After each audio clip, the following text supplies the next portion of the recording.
I'd like to go ahead and call this meeting of the Manchester Springs City Council to order. This is November the 3rd, 2020. We're starting an hour early at 5 o'clock, thanks to the election. So if the city clerk could please display the American flag, we'll start with the Pledge of Allegiance.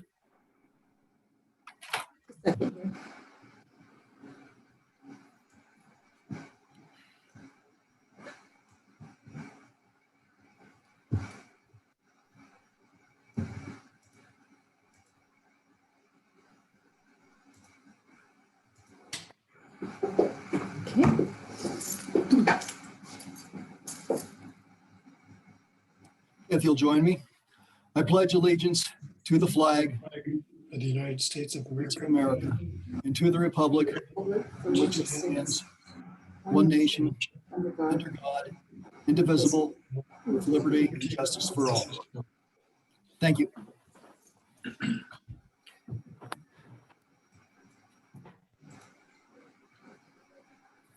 Would the city clerk please call the roll?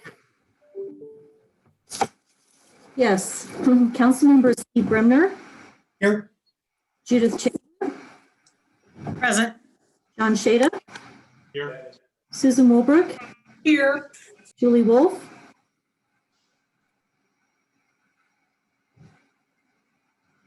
Okay, I can't hear you, Julie.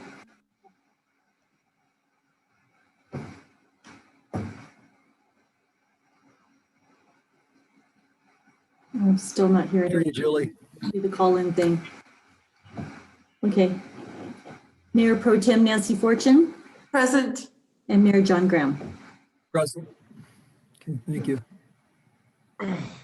Let's see if Julie can make a voice connection with us here.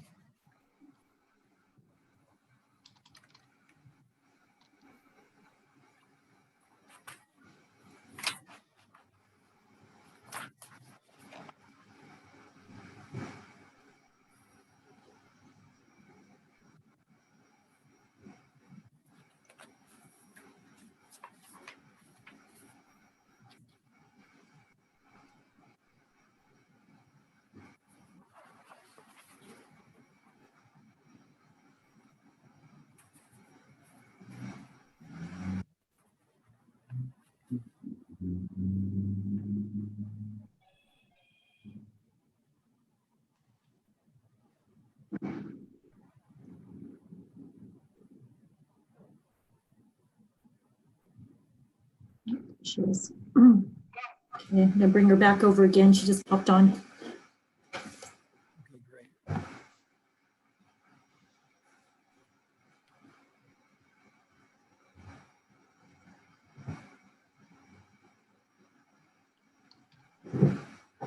Hey, can you hear me? Yes, we can. Yes, okay, now I can hear you. Okay. Okay, good. All righty, great. Okay, so next item of business is approval of the agenda. I think you're all familiar with the agenda. I would entertain a motion to approve. I move we approve the agenda as listed, with the exception of potentially removing acting on council correspondence so that we can leave earlier and address council correspondence on Thursday instead. Okay. We have a second? I'll second that. Okay, we have a second from Councilors Wolf and Councilor Shada. Okay, all in favor, say aye. Aye. Aye. Great, motion passed unanimously. Thank you. Next item is public comment of non-agenda items. Judy, do we have anyone in the audience? At this point, there are no hands that are raised, so I just would ask anyone that's on right now as an attendee, if they do want to speak during public comment, to raise their hand. Use the raise hand tool, and then I can call on you. This is for non-agenda items. Non-agenda items. Okay. Okay, I don't see anything. I don't either. Okay, thank you. Normally, we would entertain the consent calendar. We don't have anything on it tonight, so we'll move right on to the next item. And that is hearing. Tonight, we have two hearings. The first is a public hearing for major conditional use permit, MCUP CUP 2003, the Tava food truck. Okay. I believe we're going to have Christine and I believe Michelle present on behalf of the staff. So this will be a public hearing tonight. I would request the city clerk would admit everything that was in the packet relative to this matter would be part of the record. And with that, we will, basically the procedure will be that we'll hear from the city staff first, then the applicant will be allowed to make comments. Then we will have a portion of the meeting that's open to public comment. And then that will be followed by periods of comment or rebuttal from the applicant and from city staff. And at any time, since this is a quasi-judicial matter, Mr. Parker, our city attorney, is invited to provide guidance as he feels may be necessary.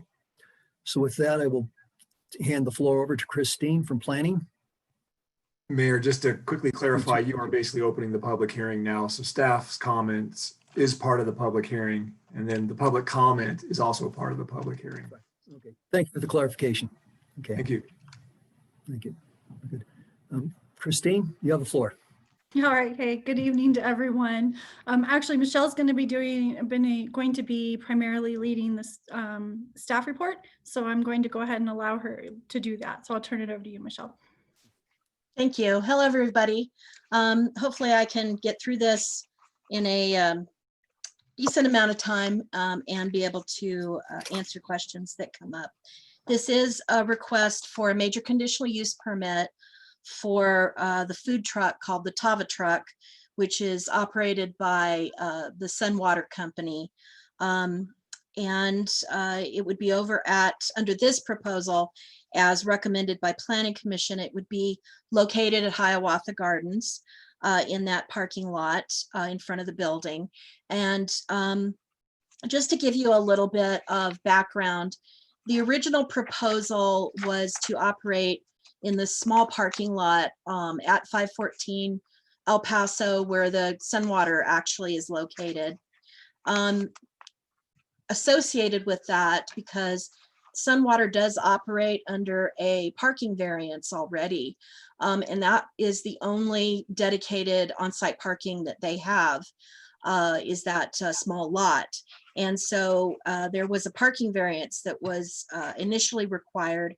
After staff reviewed the proposal and started looking at potential issues regarding trying to have the truck in the parking lot and having to try to see if a parking variance could be justified, we actually started looking at other alternatives, and locating over at Hiawatha seemed to be a better situation, both for public safety, for not pushing this property into a parking variance and allowing them to basically use all of their only on-site dedicated parking for the truck operation. The parking lot on site is too small and would not really be able to accommodate both the truck and other parkers, we don't feel. And then it would also cut down on what can be a very congested area with vehicles, buses, people walking. It can cut down on some of that flow across the street, where it would be people just going over to the truck and not necessarily patronizing Sunwater. So we felt like ultimately it was a good alternative for the city to consider allowing them to operate at Hiawatha. Also, Sunwater also has an existing lease agreement for, I think it's 14 parking spaces on the Hiawatha lot. And so this could be seen as just be able to be an extension of that existing agreement. Since it's not something that the city is proposing, as far as this is not the city's operation, this is just this is a private food service operation. We looked at it as putting over at Hiawatha was a little bit like allowing some of the restaurants to use the parklets and some things, you know, involved with the COVID issues, to allow some additional outdoor dining availability, I guess you could call it. So we went through the process with the planning commission. They did ultimately agree with the staff recommendation. They had a few additions to the proposed conditions of approval, which they did include in their recommendation. It was unanimously recommended by the commission to the city council. And I can go through the proposed conditions in detail if the council wants. You all have had it, and I'm sure have reviewed it. So at this point, if there's questions or things I can try and answer, or that Christine can answer, we're glad to try to do that. Quick questions, that would be a good time for it. Counselor Wolf? So Michelle, am I correct in guessing that we do not currently have any policy regarding the leasing of spaces at the particular lot or on any city property at this time, that this is a new policy or a new decisions and pricing and all that would have to be decided later? Do I have that right? That would be, we've left that up to parking to propose, what the actual lease terms would be. That the planning commission listed some things that I think were pretty obvious givens, like insurance, and they have to cover their own costs and that type of thing. But no, as far as I'm aware, we don't have any policy that governs this kind of thing for city-owned lots. And it would be something that parking would then need to propose. And we have talked to parking about it. They supported having the truck there. Otherwise we wouldn't have recommended it. And, but yeah, those details have not yet been worked out. And how many parking spots will we lose if we move the truck there? It is not going into the proposed location is not used for parking. So there are no parking spots being lost. Oh, it's just literally sitting right in front of the building? Yeah, Right exactly. by what was the front entrance? It actually would go more at the end where the porta potties kind of are now, with where the garage door is. And then the porta potties would be moved to the south, probably closer to the front entrance, which isn't really used. So they would be adjacent to the truck, maybe hopefully not right on top of it, but in that same area. And is the idea that parking will also decide things like hours of operation? That's not something I've discussed with them or the truck. Usually it's daytime hours. I don't know if there's light that would allow them to operate into the evening. That's something certainly that if council wanted to address or give some, some input to parking, that could be addressed in a lease. And how many food trucks would we be able to accommodate in front of the building or around the building total without losing any parking spots or creating a problem for people accessing the other parking spots? I really don't have an idea about if there are other areas that a food truck could be accommodated. There may be, but that's not been something that we've evaluated. This might be, if this is granted, this might be any other businesses that say, how about me? I didn't know about this. I want one too. Then we're just going to have to say, oh, sorry, we didn't notify you, or too bad, Sunwater asked sure. first or something. Or Well, again, this isn't the city's proposal. We didn't go out and look for food trucks to be on the property. It's something that we looked at as an alternative to what the planning department felt were some problematic issues with the proposed operation. Anybody can request it if there's a place to accommodate it and the council wants to approve some more of those, then you can. If there's not room for it, or you don't feel like you need more or want more than a single truck, you certainly don't have to approve it either. I suppose there's an element of first come, first serve, but it's not something where, like I said, the if this had been something that was a city project, we would have gone to RFP and that type of thing, but that's not the situation. I would also add on to that, when you asked just a moment ago, Councilor Wolf, about if there's a process or a procedure in place, we certainly think that there's inspiration for the current encroachment license process that we are granting folks as a part of the Parklet program. We haven't actually implemented it yet. You know, it went through a process with council and it's been approved. We're working through that with CDOT now, but we believe that encroachment license and that process there lends nicely to this once the parking department finalizes their specific contract with them. So I just wanted to add that. Thank you. If there aren't any other questions at the moment, and we'll have a chance to come back and ask questions of staff again. Councilor Chandler, okay? I have thoroughly read the proposal, and my question is, I understand that the Sunwater Spa pays $520 per month for 14 parking spaces there. I don't really know why that was woven into this. My question is, in addition to the food truck paying to move the portalets and for paying for the utilities for the generators, will they be paying rent? My understanding that they would, but again, what the details of that, the amount, terms, all that we did not feel like the planning department or planning commission should dictate that. That's really up to the parking department.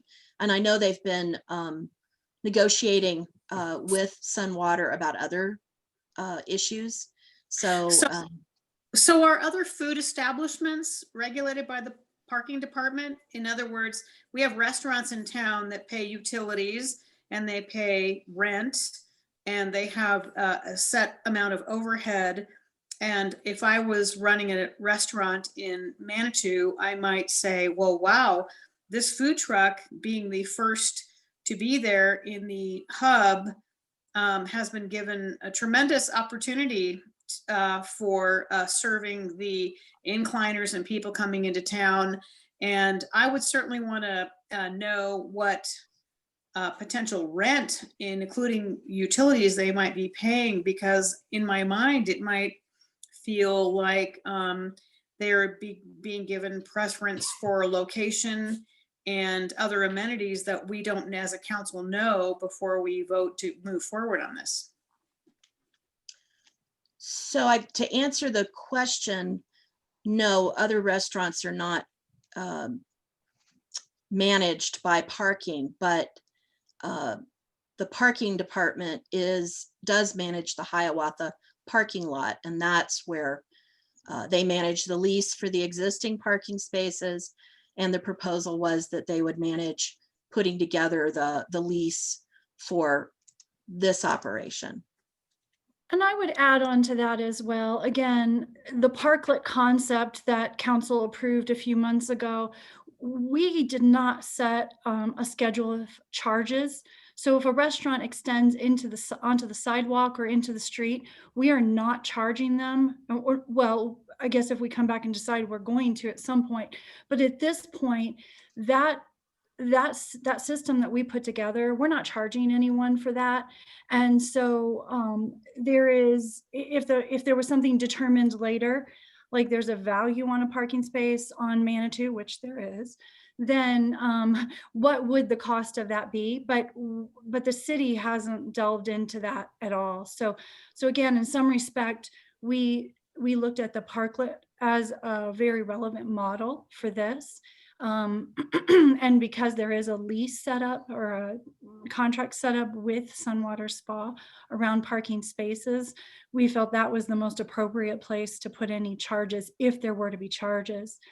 They will pay for electrical, they will pay for any utilities that they incur. We did a walkthrough looking at the electrical there in the building, and it's pretty easy to peel off and determine what their share of the utilities will be. And as was noted, coming out of Planning Commission, if there are any costs incurred around moving porta potties or anything else, that would go to them if there is a cost incurred. So hopefully that answers your question. There are no other questions at this point. I would, okay, excuse me, Councilor Wilbrook? Hi, thank you, all. The first thing I want to say is that, the thing when you're reading through this is the year of COVID. And I just want to say, I understand how hard this has been on all businesses. Sunwater, certainly, none of us saw this coming. And you certainly gather from reading all the hearing notes and the applications, I really want to say that is a big part of reading this, was understanding, that this has been a tremendously challenging year, and that this is really moving forward with trying to be creative and find a solution, which we may or may not be at tonight. I guess the problem that I have, maybe this is just my own issue, but the parklet, like if I'm a restaurant downtown on Manitou Avenue and I've gotten a couple of extra tables outside, because I am trying desperately to stay in business just like everyone else. And I'm not being charged rent by the city for that. That's kind of what the whole idea is. That's kind of what we're saying here, right? So we're letting the keg have a couple of 2 or 3 tables outside. I'm just using them as an example. It just doesn't seem like, for me in this moment, that it's equitable. So I'd like to hear more from the applicants and maybe, hear what they have to say about that, because being the only food truck in Hiawatha Garden seems like I don't know that that's, if we're truly going to be able to equate that with having a couple of tables on the city-owned sidewalk. And I think that's one of the questions we're being asked to consider here tonight is that fair and equal? And I just want to get that on the table before we hear from applicants and understand that a little better. And I think I can reserve, after hearing that, I'm sure I'll have a chance to ask more questions. Great, thank you. Okay. Do we have any more questions before we hear from the applicant? Okay. We're ready for the applicant then. So Judy, if you would bring him over, please.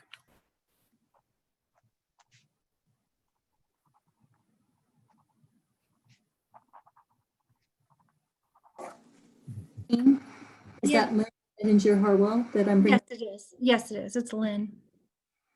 And I don't know that he has anyone else with him. I don't see anyone, but he'll tell us when he comes over if he does. I've had somebody with their hand raised during this discussion, but His name isn't on the application. okay. Okay. Good evening. Hey, Mr. Harwell. So this portion of the meeting, this is your opportunity to present your ideas, make your comments about this. There will be a period of public comment afterwards, and you'll have a chance also to respond to those comments later on in the meeting. So Absolutely. Well, you have the floor. first I'd say good evening and thank you for hearing this on such an important night in our country. I appreciate that. It's I'm sure we all want to get out of here and go home and listen to what's going on. But to the matter at hand, again, you've read all the documentation. All my comments are in the paperwork. To answer a little bit of Councilor Wolf and Wilbrook's comments, about having another food truck there or another business there, in my humble opinion, to have a major conditional use for a food truck's a little over the top. I'll say that for the record. If any other food truck or restaurant operator in Colorado Springs or in Manitou would like to go through the same process we're going through, God bless them, because this has been quite a thing. So I don't know that anyone's going to attempt to do that, but we're open for that too. If there's room for something in Hiawatha, that's fine. Again, moving to Hiawatha wasn't our idea to begin with. I would still rather be in our own parking lot at Sunwater Spa, but I don't know that Hiawatha is a tremendous opportunity for business. It's good. I'm 50 yards away from where I was, so I don't know that it makes it any different from where we were, where we operated for 6 weeks, that we're actually good for 5 employees and good for the city and good for Plan Manitou and good for just goodwill and for food on this part of town, which there is none. You know, we've got a lot of people that like us to reopen and want to know what's going on. You know, we are happy to be in Hiawatha. We are happy to work with the city. We are happy to start something that may not have been thought of before in our creativity. You know, bottom line, in trying to make the spa profitable, which it is not. The food truck is a thing that would put us over, not this year anymore. We're going to be in the red for the year, but into next year, it will help us to become profitable, which we need to have for any business, for our business to succeed. That's an important part of our business. And that's why we came up with the creativity of this idea. Again, a lot of you know I have a food background, so it was a natural fit to do something like this. We've invested a lot of money in this already, and we are just happy to be in Manitou and happy to operate this food truck and happy to give folks fresh, healthy, locally sourced food from local vendors that fit, you know, into the health and well-being of our city and of our plan that I've been involved with for years and years. You know, again, I don't know. I'm happy to answer any questions you might have. I don't know if I've answered anything from Councilor Wolf or Wolbrook in regard to some of your questions initially, but I'm here and we want to play. Counselor Wolf? Sir, how many parking spots in your own lot are generally filled at any given time? Are they usually full or is it usually completely empty? I think your employees all park over in the leased spots at Hiawatha, but I'm just wondering about what, if any, spots you have for the few customers that might dribble in. Our employees don't park in the leased spots. They park usually in the free spots along the park. The leased spots are only for guests. In the 7 parking spots that we have, some people park there, some don't. We have a handicap parking there, which is you know, someone parks there sometimes. I would say throughout the day that, you know, some people see that lot. A lot of times they'll park in Hiawatha and walk across, or they'll park, you know, next to the park and walk across before they even see our parking lot. So, you know, I'd say it stays 50% full. It's not, I mean, we use it, it's there. And, you know, only when it's significantly busy days or weekends when there's events, things like that in Manitou, has it really been full continually. But then again, every parking space we have is. And then what do you have, like 8 spots there, is that right? 7. And then how many spots does the truck take up as a practical matter? 3. Do you feel you could still use those 4 remaining spots if it were decided to keep the truck there? They'd still be usable parking options, is that right? No, the truck would take those spots. Oh, the truck would take all 7? No, 3 spots. So you have 7 total, truck would take 3, so we'll be able to park 4? Yeah, and we have parked 4 there before when we were operating for 6 weeks. Okay, thank you. Counselor Chandler? I just want to say, as part of the discussion, I try to go to Sunwater as often as I can. I think it's a wonderful place. So I am a consumer. I've parked a number of times in that parking lot while the truck has been there, and I have had had problems not only going into those parking spaces, but a bigger problem when I back out of the parking space. So my concern, as having personal experience on more than one occasion, I'm not opposed to the truck, of having to be very concerned about backing out when there are people in line to order, or they're, you know, congregating around the food truck. So my concern, yes, it takes up 3 spaces, but it takes pretty much the whole parking lot when you're considering the safety and mobility of consumers to your truck. The other thing I want to say is that if there wasn't an association with your truck already, being associated with your parking lot, if we had just a food truck, somebody coming into a town with wanting to put their food truck somewhere, would we also provide the same contract and CUP with any other food truck that we would extend to the CUP that we're considering tonight? And it's just fodder for discussion, nothing more. Thank you. Thank you. Council, at this time, do we have any other questions for Mr. Harwell? Okay. Could he answer the hours of operation question, please? Yes, Proposed of operation. hours of operation would be 6 days. Well, going in the winter, we may be 5 days, Wednesday through Sunday, but it would be 8 a.m. to 4. We may extend till 5, but pretty much 8 a.m. to 4 p.m. And going into winter, we're speculating Wednesday through Sunday, closed on Mondays and Tuesdays.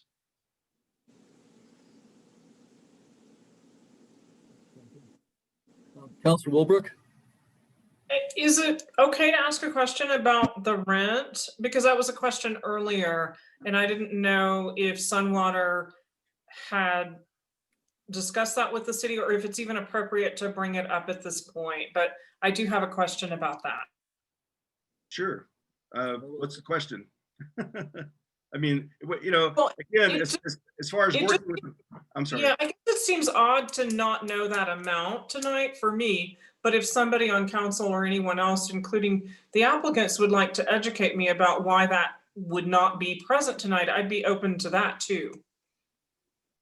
Mr. Parker had his hand up. Perhaps, Mr. Parker, do you have? I might be able to provide a little insight here. So the way I would handle this, in a way I'm seeing staff, addressing it in the staff report, is that I would basically put together like a license agreement that isn't a lease. It's a little different, but it's a similar concept. It basically allows them to use the property. Planning department's going to provide some parking department's going to provide some recommendations regarding what should be in that. But ultimately, the parking department doesn't really have authority, as a legal entity to sign off on a contract. So I was going to recommend to you that it's come back to city council or to the city administrator to execute the agreement. And at that point, we could put in whatever terms city council or the city administrator believe are appropriate based on your decision tonight. And that would include what kind of charge might be appropriate. So you ultimately would have at least city administrator or city council taking a second look at that. And when you look at the criteria for conditional use, which is what you're reviewing right now, whether to issue the conditional use permit or not, I think arguably the amount of rent that's being paid could be relevant, but it's not really one of those things you'd normally be looking at in a conditional use approval. So ultimately, what you're going to do, if you do approve this, is it would be conditional upon an appropriate license agreement that either comes back to you or the city administrator. And at that point, a decision gets made about the rent amount. And then if you don't approve that, or you decide that you don't want to issue a license agreement, then the conditional use basically would terminate. I'm going to suggest that it would be subject to your license agreement. And termination of the license agreement, if there even is one, would terminate your conditional use approval, or not entering into a license agreement would then not allow this to proceed, even if you do issue a conditional use approval tonight. Does that make sense? And I hope I didn't just talk too fast there. But. Sense. Makes sense to me. Sure, and Chris- I think it's not necessarily something we should do a deep dive into tonight, but part of what makes the negotiation of that license agreement a little bit more complicated than probably the average does have to do with the parking spaces, as well as there is another contract around water and drilling and that sort of thing. And so all of that will likely be taken into account, is my understanding on where this all ends up going. So it could be a complicated conversation to come back here to council on exactly what the terms of that contract look like, or that license look like. So I Very think well. my point was supposed to be is that ultimately either the city administrator or city council, depending on what you want, get a full second look at the license agreement, even if you approve the conditional use tonight. Mr. Harwell? Again, I would please ask and urge the council to approve the major conditional use, but we are willing, we are still sitting at the table, and we're, wanting to negotiate with the city on how this all works out. And if it comes into a license, whatever you all feel is best or what's the right way to do it, we're on board. Thank you. Councilor Wilbur, were those discussions helpful to you, or? Okay, good, thank you. All right. If there are no objections, I think we could move to the public comment portion of the meeting. We'll be able to come back and ask questions again. So if there are no objections, okay, at this point, I'll declare the public comment portion of the public hearing open. Judy, do we have, I see a couple hands raised. I don't know who was first. Rick Lars has had his hand up first, so I will go ahead and allow him to speak. Bring Mr. Lars over. Hi, Rick Larson, 120 Beckers. How has planning anticipated the demand of competing food trucks in the near distant future? Because I think that once the Tava truck takes up residence in the parking lot, others will want to have a piece of the action as well. How have we decided to equitably share the space with other vendors? Would it be on a daily rent basis? That would be a program we have not given too much long-term thought to, because it would be like another business, any other business that would go through a public, this same public process. We don't have easy provision for getting a food truck into town, so they would go through a major conditional use permit process at this time. Mm-hmm. So what would be the duration of the CUP were it granted to the Tava truck in this initial phase? It would be as long as the lease was in effect, and usually those are a 12-month term with cancellation provisions, like 30 or 60-day cancellation provisions if the city determined that it didn't want the truck there for whatever reason. I see that, it sounds like it hasn't been entirely thought through, because I think with any anticipation, it could be considered that anyone else with a food truck would want to also enjoy the fruits of the walk-by business from the parking lot of Hiawatha. And I just happened to notice this week that the Sahara Grill, I think it was called, right next to the other parking lot, has closed down and vacated, and they plan to move up north. So we now have at least 2 vacant restaurants on Manitou Avenue. And it concerns me that we have real estate that's not being fully optimized, but we're attempting to optimize a parking lot for almost transient use. So, there's not a long-term plan for any one business to stay in the parking lot as well as to accommodate others. But it concerns me that we're that these other bricks and mortar companies are leaving. Thank you, Mr. Lars. Did you have anything else? That's all for the moment. Okay, right. Thank you. Appreciate it. Okay. Mr. Harwell, we'll give you a chance to respond later on, okay? All right. I see we also Next. have a hand raised, Bob Todd. Bob Todd.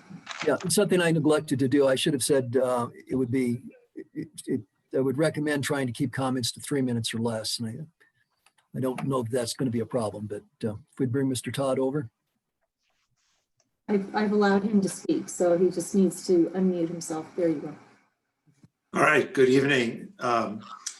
Bob Todd, 20 Manitou Terrace.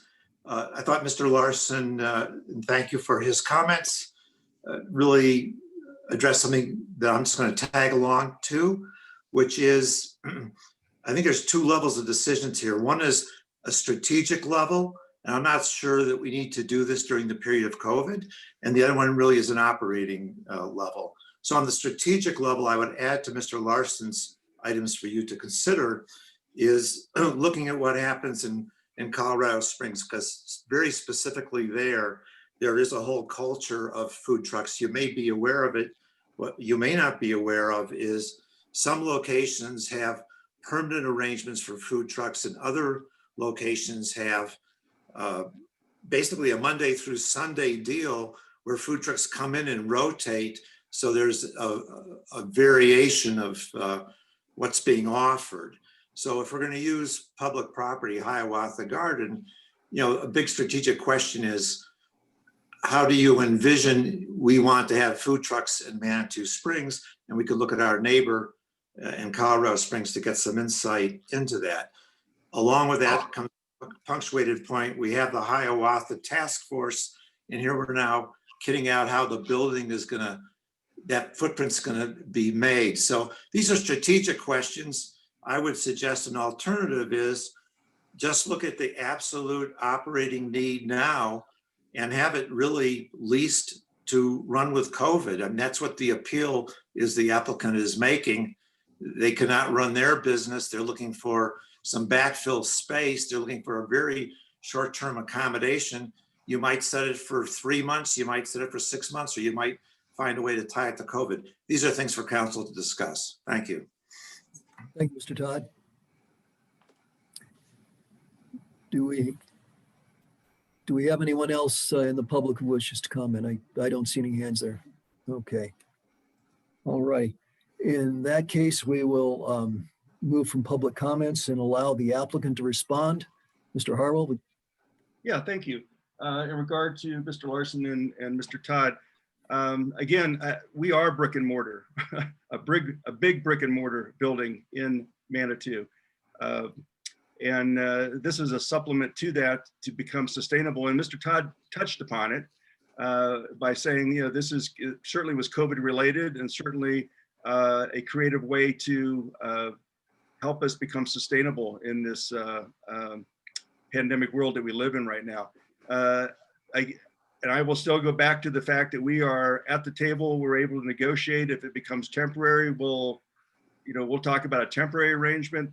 We are just happy to be in Manitou and part of Manitou and doing things that fulfill the mission of Manitou with health and wellness and food. And it's a tough time for any food service operator, whether they're on Manitou Avenue or whether they're in Hiawatha Gardens. It's no picnic. And but we're successful at the things that we do, and we believe that this is the way to put us into the black, to keep our business sustainable and keep us operating in Manitou, which I think we all want. With the 49 employees that we have at the spa and the 5 food truck employees who are currently laid off, we want to get back at it. And I don't know. I hope I've addressed that. That we're a big piece of Manitou. Great. Thank you, Mr. Harwell. Okay. At this point, I guess I would ask Christine if you or Michelle have comments you'd like to make, and then we'll just open up for questions. I don't have too much more. I think I do understand and hear the recurring theme questioning what is our food truck program and where will this lead. We did a bit of research looking into what is a food truck program and what is allowed in Colorado Springs, and what might we learn from that. Colorado Springs has a very easy process. It's like $100 for a license, and that's really it. You're not supposed to be permanently attached to any location or any place. Something that is different in this case is that the Tava truck will be permanently affixed, in that it's attached via utilities to a location. That's something that's actually prohibited in Colorado Springs. We know that there's some of that goes on, but formally that's something that's prohibited. So in terms of what a true food truck program looks like, we are not exploring that at this time, in that trucks can move around and be wherever they are. That's not at all something. Now, if that's something that from an economic development perspective came before the city, I think there's a lot of opportunity on many levels, and planning would work with anyone who is trying to put together that program or wanted our input on that program to put something together. It is very popular right now in the time of COVID. Mr. Todd's comments about tying it to COVID, really is spot on. That's really what the impetus is for this application, and the parameters in which we're proposing it be approved are definitely have the bumpers, if you will, of COVID. And he's very aware. They're very aware of the upcoming plans or to be planned around Hiawatha Gardens. And we've discussed at length that no matter what happens at Hiawatha, whether there's construction, whether there's a need to move, whatever that is, they're very open to going along with and complying with that. So I don't think that will be a problem, but we didn't discuss that earlier. So I think it is important for us to acknowledge that there has been significant discussion with the applicant about the future of Hiawatha Gardens and where they may or may not fit into that with their food truck. Thank you. Michelle, did you have anything to add? I'll just add a couple of short things. We never anticipated that placing the food truck over in Hiawatha would be free. It was always anticipated there would be a lease or a license fee. But what we didn't do was want to try to set that through the planning commission process. That really is, something that is in the jurisdiction of city council or the city administrator, with the parking department, managing what would be presented as far as that goes. And at this point, for years, any food truck requires a major conditional use permit. It's not something where on this site or any other site, parking lot, private property, whatever, that it would be approved under another type of process. It's an outdoor use that requires a major conditional use permit. And we did consider the parklet scenario as inspiration for what we were trying to do, and trying to figure out how to accommodate this situation in the best way that we could try to do for this applicant. And there is no charge at this point for the parklets. So when we talk about equitable and all of that, there would be a charge for this, and other business owners that are taking advantage of the parklet concept at this point aren't charged. So we did not see this as some sort of unfair advantage for Sunwater. Okay. At this point, the public hearing is still open, so I think we want to move to a phase now where council members can ask questions, make comments. Certainly feel free to ask questions of Mr. Harwell, or in fact, either of the two gentlemen who spoke, we can ask questions of them. Once we're reasonably content that we've finished asking our questions, we'll all close the public hearing and we can go into the deliberation phase. So that said, if anyone has comments or questions for either the applicant or the two gentlemen who spoke, now would be a good time to ask those questions. Councilor Chandler? Thank you. So it looks like we are being asked to approve a major COP for a mobile food truck that is not going to be mobile. So in Colorado Springs, they charge $100 for mobile food trucks because they're mobile. They don't stay fixed on the property. They the owner takes that food truck home and parks it or whatever. So this to me is it's not a mobile food truck situation. The question, we are being asked to accept this with a food truck that's going to be stationary. So it is going to be like a small restaurant. And while I understand the parklet situation, council is being asked to approve a CUP without looking at any lease information. Just this week, I talked to two people who, so many of us, including in my household, have been affected by COVID. There have been layoffs and so on and so forth. So there's not one of us that hasn't been touched in some way, who are considering a food truck in Manitou. And they're looking at this tonight to see what happens. And I'm sure the two people I talked to aren't the only two people that are considering this. So what happens tonight isn't just a situation of creating space for this situation, but it is basically creating a process for which other people will come to the city and say, I too want to take part in this. So I have some issues, and so if I know there's a brick and mortar building, but we have brick and mortar restaurants in Manitou that are going out of business because they can't pack their truck up and move their restaurant around like a mobile food truck is. And so I would like to see the lease first. I'd like to have more information before I jump in and say I'm willing to sign on with this.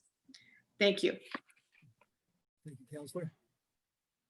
Do we have other comments or questions? Do we have anything for Mr. Harwell? Okay, anything for the other two gentlemen, Mr. Lars or Mr. Todd? Okay. It seems to me like we could go ahead and close the public hearing portion and move into the deliberation phase. Is there anyone opposed to doing that? I see no opposition. So at this point, I will declare the public hearing, the public comment portion closed, and we will move to the deliberation phase. So I see Mayor Pro Tem Fortune.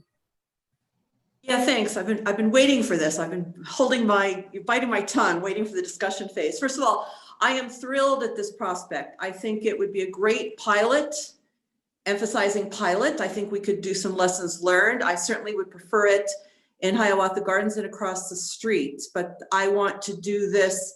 I want to make it work, but I want to do it fairly. And I was very pleased with my fellow counselors because all the questions they were asking, I could just check off my list. I had the same questions. To me, it seems similar, or maybe not, I'm not that familiar, but with the public-private partnership that we would be entering into. I get the inspiration of a parklet, but I do not see this as equivalent to the parklets. I would say to Mr. Harwell, parking is huge in Manitou Springs. So that really drives, in my opinion, unfortunately, but in reality, a lot of what we do. So that's always a consideration for us. I would certainly question, I thought that what the Planning Commission did in terms of their conditions were very good, but I would add a couple of more conditions for this immediate request because I do want to make this work. And those two conditions would be that the hours of operation be included in it, and two, that a license agreement be approved. And I would be satisfied with the city administrator approving the license agreement. But if council wants the rest of to come to council, that's fine too. But I do think that it's, if a food truck goes onto private property, then it's between them if there's a rental agreement or not, or if they have to pay to be there. And to me, it's the same with the city. They would be getting a tremendous advantage if there's not some sort of rent included in it. And I also don't, is there a temporary CUP? The Planning Commission put in that it's very easy for either member to cancel this. But is there some sort of a temporary CUP that we could put in place to handle this? So those are my comments. Again, bottom line is I want this to work because I think it's a great idea, but it needs work. Thank you. Thank you, Mayor Pro Tem. Councilor Bremner. Yeah, feel like we've kind of put Mr. Harwell in this situation by not letting him keep the truck there next to the Sun Spa. And this is a valid compromise, you know, to give him a space over there. So I think it's a great proposal and I'm in favor of it. I wish him well. Thank you, Mr. Bremner. Mr. Shada. Mr. Shada? Yes, I'm ready to make a motion. Do we have any further comments or anything? Oh, Councilor Wilbrook? Thanks, and I appreciate all of these comments that have been made. You know, prior to COVID, we'd be in council chambers and I could look across the room and I could say, you know, who here has a brick and mortar restaurant in Manitou? And people would raise their hands. It's a little harder to do over Zoom. And one of the comments that I've made consistently during COVID is it's much seemingly for me, it seems harder to get the word out about meetings and these things. It's always a big concern for me. It's also election night. And I don't know how many people really showed up here. So I have really mixed feelings about this because if we do this, you know, perception will be much stronger than whatever we decide here, whatever the planning commission decided, and the details that the counselors have been provided and have read over don't really make it often to the people who are going to have strong opinions about this and who may not have had the benefit of that information. So I think that we run the real risk here of other restaurants in town feeling like they weren't made aware of this, they didn't have a voice to talk about it, whether they're for it or against it. And that we've had this mobile vending ordinance on the books to protect our brick and mortar, which Sunwater is a brick and mortar, but they are going to use city property to put this food truck on, which we've sort of backed into, right? Because they put a food truck on their property and that messed with the parking agreement they had, right? And that was, you know, and in Manitou, we have this habit of doing things and asking forgiveness later. And that's not just Manitou, that's the whole world, okay? Some countries more so than ours, believe it or not. And this isn't a blame game. I'm not trying to make anybody upset with me. I'm just saying that this happened because they did this and they did it because they were stressed and they, like everybody else, they were trying to make something work for them. But you know, we make a lot of agreements over time with businesses with permitting and conditional use, and then we never go back and look at them when we move forward. That's a real problem that we have in this town. It's not just Sunwater, it's lots of places, and I'm not going to name them here tonight, but the one that came before us was the Pikes Peak RV Park, right? And if you look at that history, you see a long list of asking for forgiveness.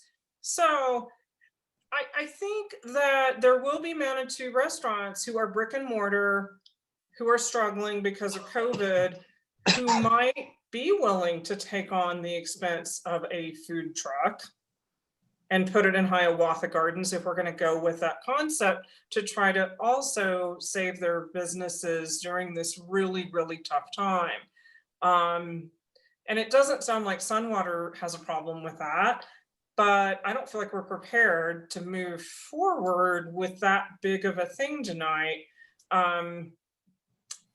I just think that, you know, I've been a long time member before I was on council of the chamber and the bid board, and the current mobile vending license really serves to protect the people who have this extra overhead. And it's just this is one of those really hard dilemmas for council, I think.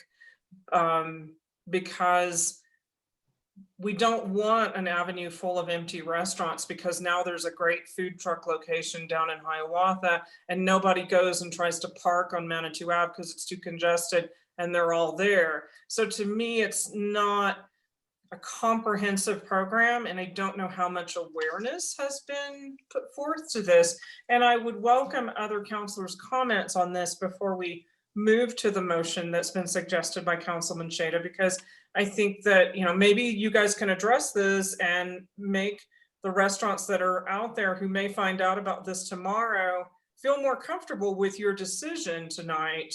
And maybe, the reality and perception thing might be better. Thank you. Thank you, Councilor Wilbrook. Mr. Shade, I see you have your hand up. I noticed Councilor Wolf had also had her hand raised. I'd like to see what Councilor Shada has to say before I chime in, but thank you. Thank you. Mr. Shade, you have the floor.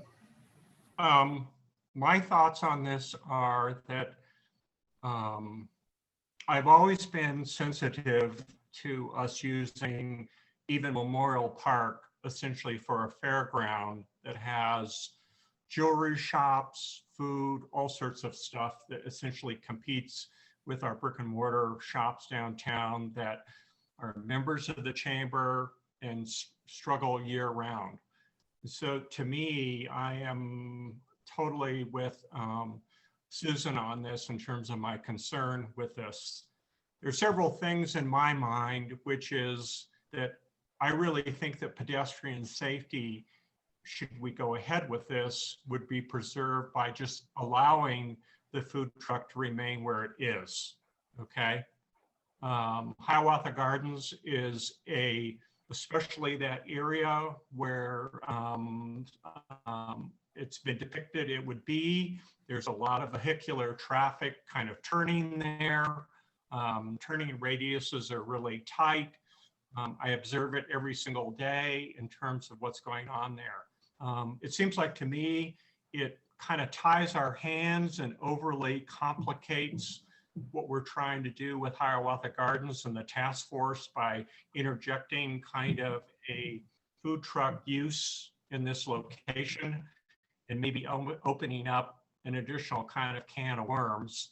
I think that we ought to be sensitive to the fact that we have a local business that needs to be creative, but I don't think we need to invite a whole bunch of more competition in. So that's why I'm kind of resisting putting any food trucks at Hiawatha Gardens and trying to go back to what the applicant wanted in the get-go, which was just to leave it in their parking lot, okay?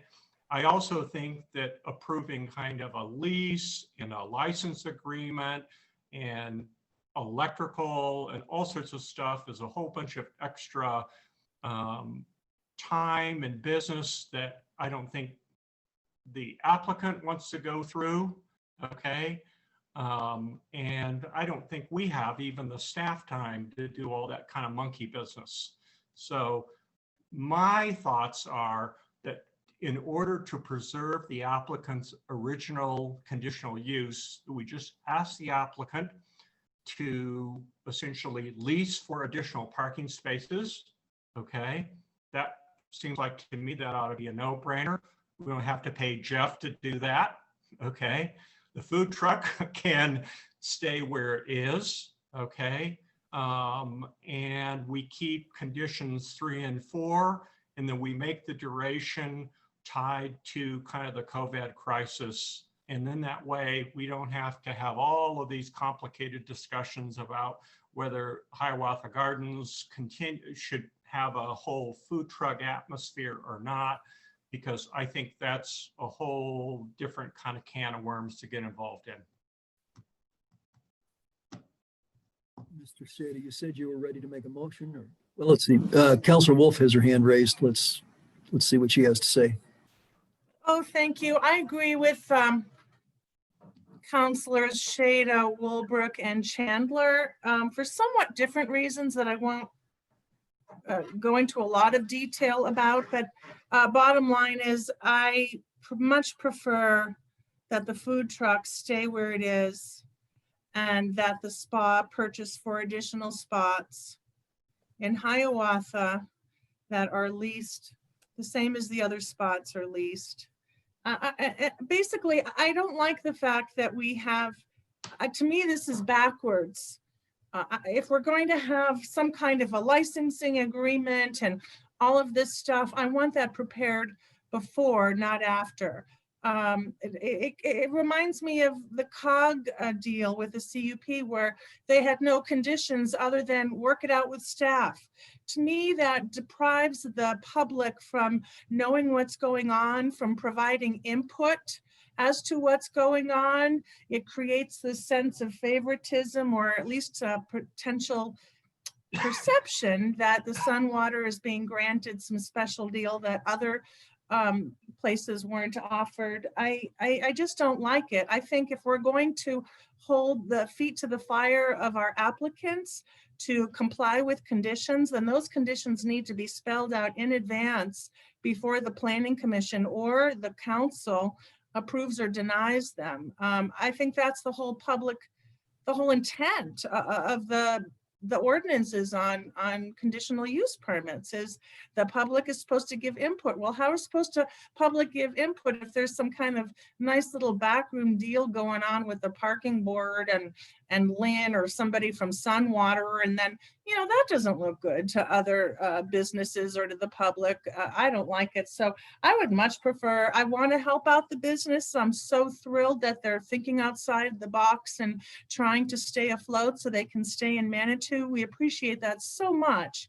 And I don't want anyone to get killed while they're standing in line for their hot dog or whatever. So I do have concerns about whether maybe an additional parking spot should be marked off for safety purposes so that the situation that Councillor Chandler was describing doesn't happen, you know, where you can kind of back into some of the patrons that are standing there at the truck. But I don't want, I'm not at all comfortable with this, so I'll be voting to deny it. I'd much rather let the business have their opportunity to put their truck where it is. It's too bad that they didn't know they were supposed to ask permission in advance, and instead they're asking for, you know, an apology afterwards. But I don't think that was intentional, and I don't think that should be part of our consideration as part of our deliberation. I don't hold that against them, and I'd like to see the truck to stay in their lot. Denise? Just something to consider. I know, Councillor Shada, you mentioned 4 spots. If you say only the handicap can be used in that area, then it would be 7 spots if you wanted to just keep it for the handicap position. The other thing that we have talked about is we can, as a city, and we're looking at doing crosswalks with the flags for Hiawatha and then El Paso, so it allows a little bit more safety for people to cross that area if you keep it where it is.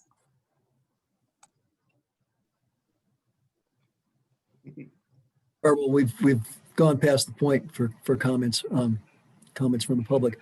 My own position, I like what Mr. Shada has proposed and Councilor Wilbrook and Councilor Wolf. I lean towards, I favor leaving the truck on the Sunwater property and requiring them to get additional parking, lease additional parking from the city, perhaps 4 spots, perhaps more. Administratively, I'd like to see us get this, make this happen as quickly as possible. So while we have perhaps the need to get a license established, I would trust city staff to get that done and get it worked out with the intent of getting the food truck operation up and running as quickly as possible. That would be my slot. Councilor Wolf? Yes, thank you. Before Councilor Shada or whomever takes a stab at a motion, I'd like to suggest also that that would be really clear about how many additional spots, parking spots they have to lease, so we know what the rules are. But also that we be really clear about the duration of this conditional use permit. And I think it's too vague to say, well, you know, whenever the president thinks we shouldn't worry about COVID anymore, you know, there's no clear line when COVID's going to be over. It might not be over for 7 years. So I don't like just saying, oh, you know, I think the conditional use permit should have some kind of review, like to be reviewed in 6 months or something like that, or I don't want it to be there for the next 5 years. So I'm open to suggestions on how to limit the duration of this, since otherwise conditional use permits run with the land and that truck can stay there for, you know, for the next 10 generations. And I wouldn't like that. Oh, Jeff is, I must have said something wrong because Jeff is raising his hand. Mr. Parker. No, I just figured it was a good time to chime in a little bit, and I might want to ask planning staff a question because I don't have the answer in front of me. But right now, Sunwater is subject to a parking variance that still requires that they have a minimum of 5 spaces on site. And so, and we have a conditional use application that was filed with notice, et cetera, for a different piece of property. So, typically you wouldn't approve a conditional use on a piece of property that's totally separate from the one that's subject of the application. So I'm not trying to make this more complicated.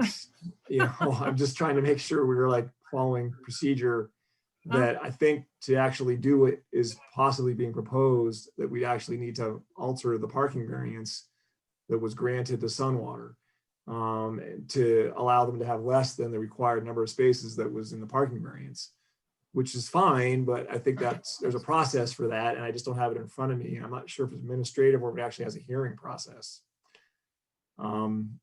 So I'm a little bit concerned about 2 things. Number one, you can't just change a parking variance that was previously granted without any kind of notice or a hearing. And number 2, you can't really do a conditional use permit on a piece of property that's not even subject to the application, that wasn't noticed, et cetera, because this is different. I think the direction makes good sense. I just think we need to make sure we follow the right process to accomplish it. So I apologize for making everybody's lives more complicated. That's what us lawyers do sometimes. So, Miss Anthony had her hand raised next. Do you have something, Michelle? Well, I was just going to comment that the parking variance, that actually this conditional use originally came in with a parking variance. We ended up not pursuing that because potentially the use was going to move, across the street. But yeah, we would have to go through a process to amend that parking variance. I suppose we could do something where that was happening, while the truck was initially able to operate, contingent upon that variance ultimately being approved. So that's something I guess that council could consider. And I don't know, Jeff, if you might have some weigh in on that, but yeah, and it would be, so basically their parking lot, I don't know whether the handicap space, the ADA space would be usable or not. It's 7 spaces, and the truck would take up 3, and it's really not, from staff's opinion, and I think we've heard other experience as well, that it's not really a good situation to have people trying to use those other 4 spaces. Maybe the ADA space, since it's right next to the street, might be okay. But the other ones, no. So they would need to amend the variance and get a lease for 6 or 7 additional parking spaces in Hiawatha. Michelle, what is the process for that? I mean, do you know offhand who reviews that parking variance application? Planning Commission. And that they approve it and it doesn't go to city council. Right. Okay. Sorry, Christine. Yeah, I just want to add a couple of points to the conversation for them. One of the reasons why they want to use need to use their parking lot is for winter overflow capacity. So we knew going into all of this that it was going to be a real challenge because they need some of that outdoor space, right? A lot of businesses in town, I'm sure you've noticed, are already trying to figure out how to stack people so that they're not all in the waiting area. So that is an issue. We've had a lot of conversation about the actual number of parking spots the variance does cover at this time. Just reminding us that parking spots are based on capacity, and because and this is a COVID thing again, because they can only operate at a maximum of 50%, and that could go down again in the next few weeks. They don't need as much parking. So I want to put that point out there. Part of our logic around this is that parking spaces are at such a premium throughout the entire city. And so if they, in essence, lose 4 to 7 parking spaces in their parking lot, and then we need them to then do some sort of permitting process to pick up another 4 to 7 parking spaces in Hiawatha, that takes away 4 to 7 parking spaces in all of this counting that we're doing, right? About when next spring, when the COG opens and the incline, and hopefully more people are here. And that space that we suggested in front of Hiawatha Gardens is not usable. It's not a usable parking location. And so I wanted to clarify that and help you guys understand that that was part of the logic in throwing this out there, that this is really a dead space that we can't do anything with. If we keep them there in the parking lot, which if we keep them there, that's great. But we are going to lose additional parking that is such a premium throughout the city. So we were really, I've heard a couple comments that maybe it looks like this was kind of done without too much thought. And there were some things we could think through, but we put an agonizing number of hours into considering the parking. So in terms of your deliberation, I just wanted to share some of that information with y'all. Thank you. Mr. Bremner? Yeah, I read through all the documentation, and I concur with you, Christine, that you guys did a lot of work and deliberation, and you've already gone before the parking board. There's a lot of discussion back and forth. I think it's been well thought out, and I would prefer that we don't try to second guess and make our own judgments and try and tear down what you guys have already done. I'm in favor of just going forward with what you propose, and I agree with it. Okay. Thank you. Councillor Chandler? I'm a big fan of fairness. And while I understand that this is a really innovative and new approach to a problem that we've been presented with, my concern is, what if the Sahara Cafe would have said, what we can do is set you up with a food truck over at Hiawatha Gardens, and you can set up there, and maybe you wouldn't have gone out of business. My thing is, I'm really a stickler for fairness, and I think if we're going to. Judith, you're breaking up. And your image is frozen.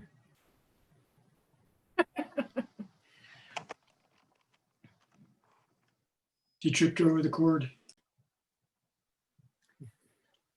She may have to log out and log back in.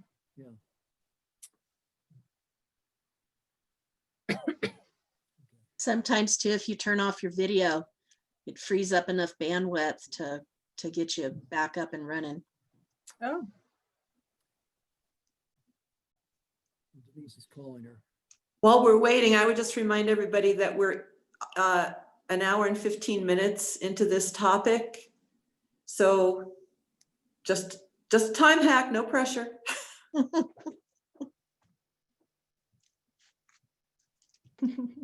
And the second hearing is probably more challenging than the first. Mr. Shada, while we're waiting, trying to get Councillor Chandler back, are you still close to entertaining a motion?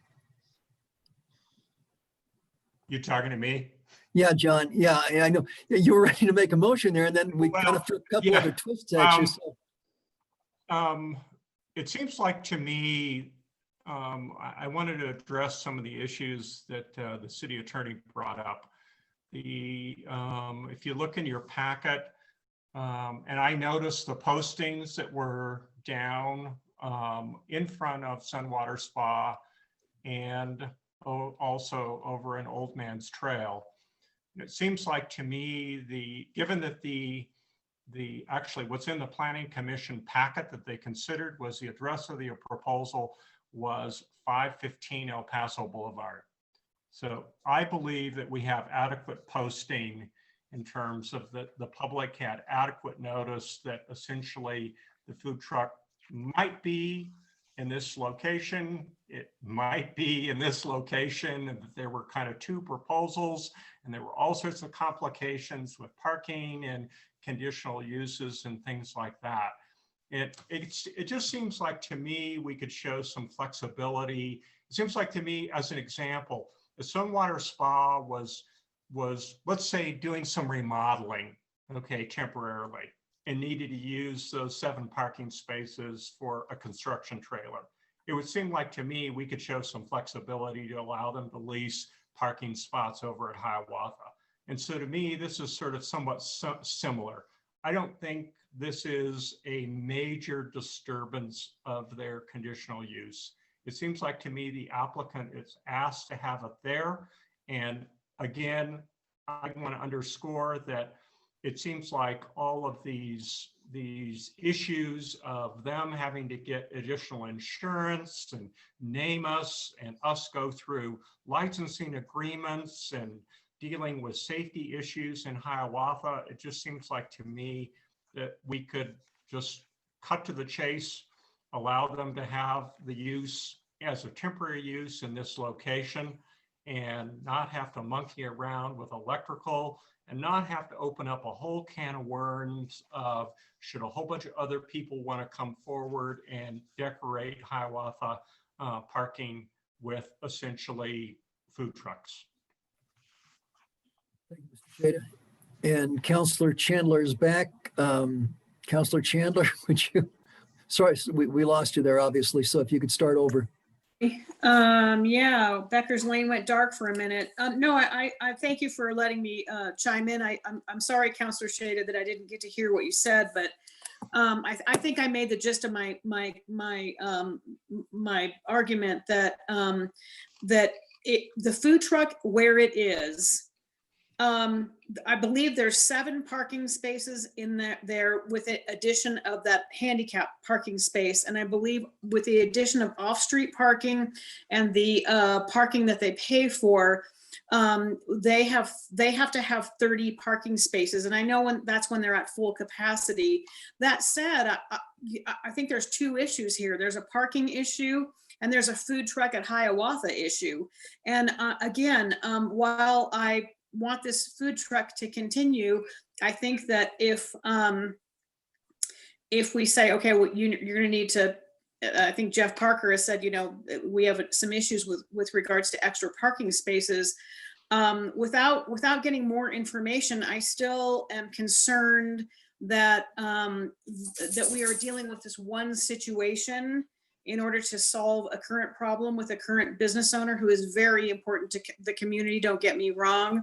But I do believe that I feel like that I have to answer to the rest of the restaurants and other business in town who pay rent and utilities for brick and mortar places and are hugely struggling. So I have to take that into consideration. That's it. Thanks. Thank you.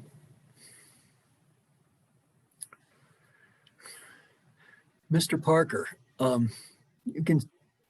you've made our lives a little more complicated here. So I guess I personally would like to ask you for some advice. I think you can probably get a pretty good sense of where council is going, and obviously we want to and need to observe the law.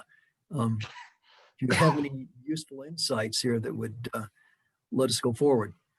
Well, I never like to make things more complicated. I think that's too many attorneys do that. And so sometimes common sense should prevail. Yeah, you do have a process for parking variances. And so I guess Councilmember Shada made a point that felt like notice was basically pretty clear that would allow the city council to consider a parking variance tonight. I'm taking a look at your agenda. Let's quickly hop into the top of it here. Basically, it says public hearing for a major conditional use. I do think that there's maybe a middle ground to be had here where the applicant's allowed to operate his truck pending, at least going through the process for parking variance. Because that way you really are addressing the parking variance. It's clear you're doing that. It's not just hanging out there. And you kind of accomplish what you want to accomplish without just skipping an actual parking variance review. That would probably be my suggestion. And I hate to make people do more things than they need to. I just think that we've heard in the past that, you got a code, you're supposed to kind of follow it to a certain extent. And I just think that if you didn't address the parking variance clearly with even on your agenda, you're probably not following your code perfectly. So. Thank you, Mr. Parker. Counselor Wolf and then Christine. Counselor Wolf? Thank you. So if I understand correctly, Jeff, you're saying really to do this right, the applicant needs to reapply for simply a parking variance, which can be approved at the next planning commission meeting, and that's the end of it. Do I understand you correctly?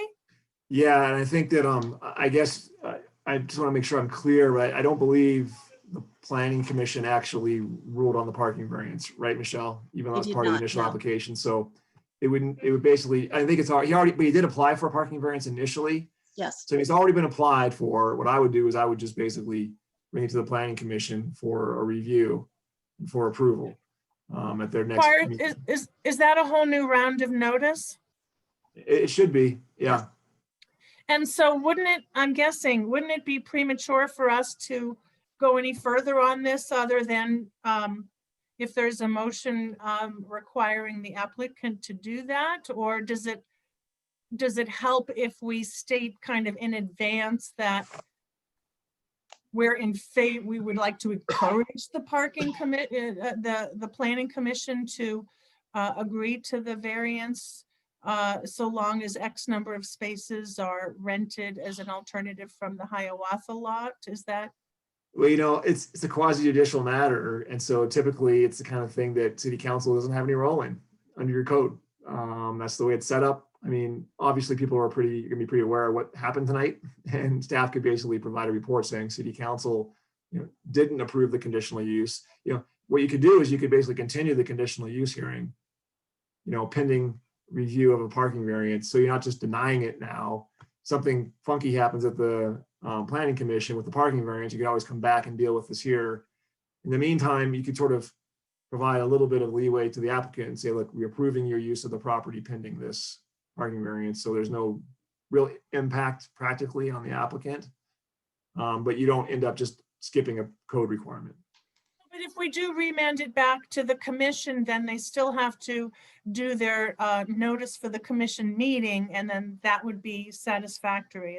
Do I track you right? Yeah, you wouldn't be formally remanding this back. You would just be basically continuing this in front of you, pending an outcome of a parking variance review by planning commission. And then they would have to notice the parking variance properly. But I'm just saying, rather than just denying things right now, which is where I sort of think you might be heading, unless you had some kind of reasonable outcome, you could then just have this here in case you want to do something after the parking variance is reviewed by the planning commission. Okay, thank you. You're welcome. You had your hand up, and then we also have Mr. Shada and Ms. Anthony wish to speak. Christine? Sure, thanks. Counselor Wolf made some of the points and that I was going to make as well. So thinking along the same lines. And we anticipated that the applicant would be coming back with a parking variance depending on where this went tonight and the work that's already being conducted between the planning department, Mr. Cheney, and the applicant. So that's part of the reason why we recommended not moving forward with the parking variance, because there's some complication to this particular matter, and that would just make it more complicated. So I think it would be a completely reasonable way to go if this was a condition that the parking variance was completed, but allow him some leeway. Thank you. Basically, the leeway that you're allowing is that anybody could be operating in violation of a permit they have. And you just say, look, we're just going to give you some time before we decide we're going to enforce this. We won't enforce it pending your application, provided you move ahead with that. Right. Thank you. Like Mr. Shada was next. Oh, gosh.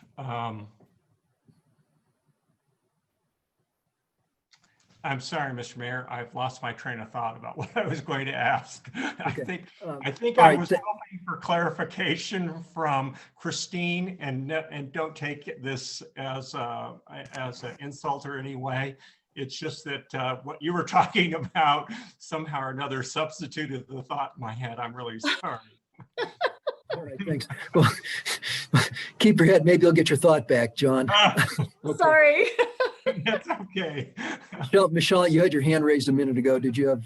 Yeah, I something? just wanted to clarify with what Jeff was, so the major conditional use is needed whether the truck operated on Hiawatha or the Sunwater property.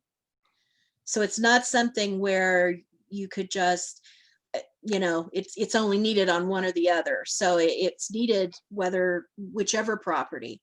And then if it's on the Sunwater property, then the parking variance would be needed. So Jeff, were you saying that? It's a good clarification. So- Yeah, so so, could yeah. the city council tonight approve the parking, or not the parking variance, approve the major conditional use on the Sunwater property, because it has been talked about, both of them, and posted and all this kind of stuff. And anybody that's followed the process, knows that it's this back and forth between the two properties. But are you saying that they could approve that tonight, noting that Sunwater then needs to get the parking variance approved through Planning Commission? Or were Yeah, you I think saying that? I think that would be a reasonable thing for the city council Okay. to do. I just wanted to make sure that everybody understood kind of all the When I work. made my first statement, I really wasn't, I haven't reviewed the notice that was published. I wasn't really aware of, how things were basically set up, but it sounds like from what I've heard is that it's pretty clear it's covers both properties. So Hopefully, I hope so. Councilor Chandler? I'll make a motion. Can I just ask a definition question for clarification? Let's let Judith ask her question, then Nancy, you'll get the Well, floor. So I really want to get clear on the definition of what a mobile food truck is, because if we have a truck operating as a food vendor in a stationary place that does not move, it's there 24/7, is it in fact a mobile food truck? In Colorado Springs, mobile food trucks are mobile. They don't stay in one location. And so my question, and the reason I'm asking this is, again, just in the spirit of fairness, I would like to know what the Manitou's definition of a mobile food truck is. Christine? If anyone could jump in. Yeah. We don't have a definition of mobile food truck. No, That's nothing in our code that's defined. it's not. And I can tell you that, That's a problem. well, then we have to look at what seems to be a reasonable application. And from what I understand, the truck may be there, overnight on certain days or whatever, but they do have to take the truck to the commissary kitchen that they operate out of to empty the water out and maybe, I guess, fill up the water tanks and that type of thing. And Lynn can certainly correct me if I'm wrong. So it's mobile because it has wheels, it operates, it will be pulled on and off of wherever it operates at. It's just not proposing to go to various locations, various other locations other than when it needs to go to the commissary kitchen. So my concern is that we are being asked to approve a major conditional use permit for a mobile food truck when we don't have a definition of what a mobile food truck is. And could I in fact then have a mobile food truck, say, in my driveway? I'm just bringing this up for discussion because, I think we need to be careful on what it is exactly we're approving. I would like to, so according to our code, we don't have a definition for mobile food truck, but we do have a definition for mobile vending. And this is what's used when we're considering different types of businesses, right? So mobile vending per our code means peddling, vending, selling, serving, displaying, offering for sale, or giving away services, goods, wares, merchandise, food or beverages from a location without a fixed structure, regardless of where the activity occurs on public or private property.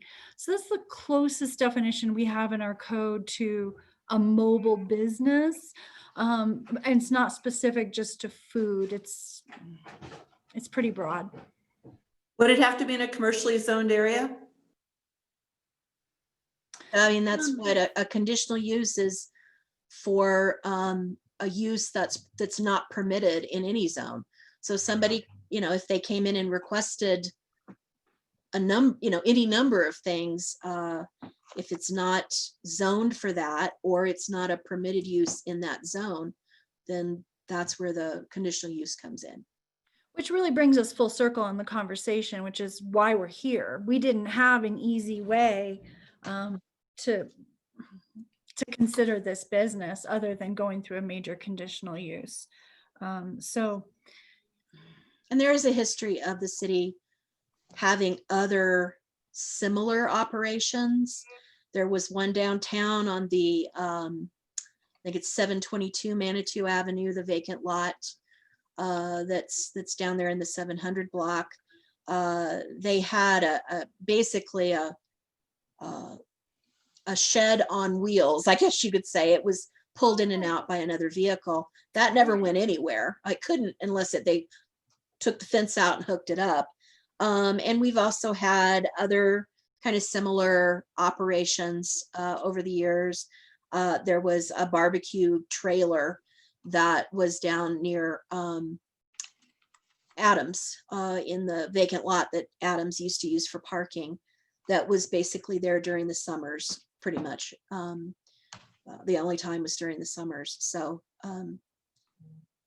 yeah, it's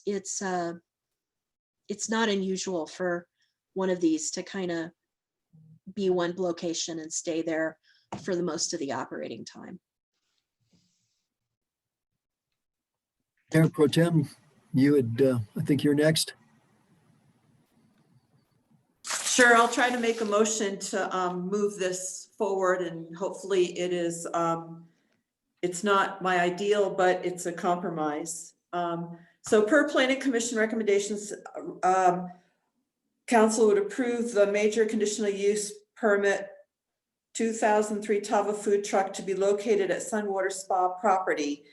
Additional conditions would include hours of operation, a pending parking variance by the Planning Commission. And I don't know how to best state this, so I will ask for assistance.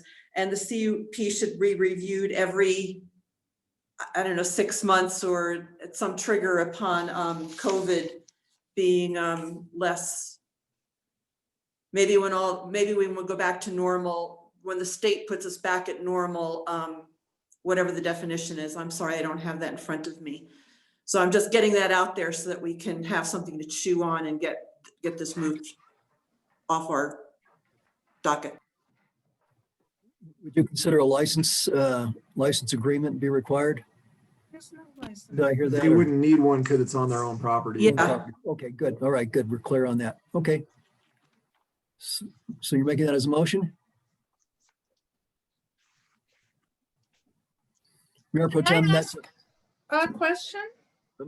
okay, well, just a second. Nancy, that's a motion, right? That's a motion, yeah. Okay, all right, thank you. Councilor Wolf? Nancy, would you be open to what I'll call a friendly amendment? I'm really not comfortable letting someone else. I think we should decide the hours of operation as part of the decision. And since the applicant has suggested between 8 and 4 or 8 and 5, I would propose as a friendly amendment that the CUP authorize the truck to be in operation from 8 a.m. through 5 p.m. 7 days a week. And that the planning commission be instructed to follow through with the parking variance, specifically by replacing the lost parking spots with leased parking spots at Hiawatha. So that's just a little more specific. And then reviewed every 6 months. If you're comfortable with those 3 additions, I would second it. The 8 to 5, 7 days a week, I can go along with that. The directing the planning commission, I'm not sure, because it seems that if we only allow it, if we put the trigger in place, that once we get back to normal under the state's little wheel of conditions for COVID, in the meantime, they're limited to 50% staffing and 50% anywhere. So I guess I find that as a better trigger for, they shouldn't have to lease more parking if they don't need more parking, is my point. So I hear you.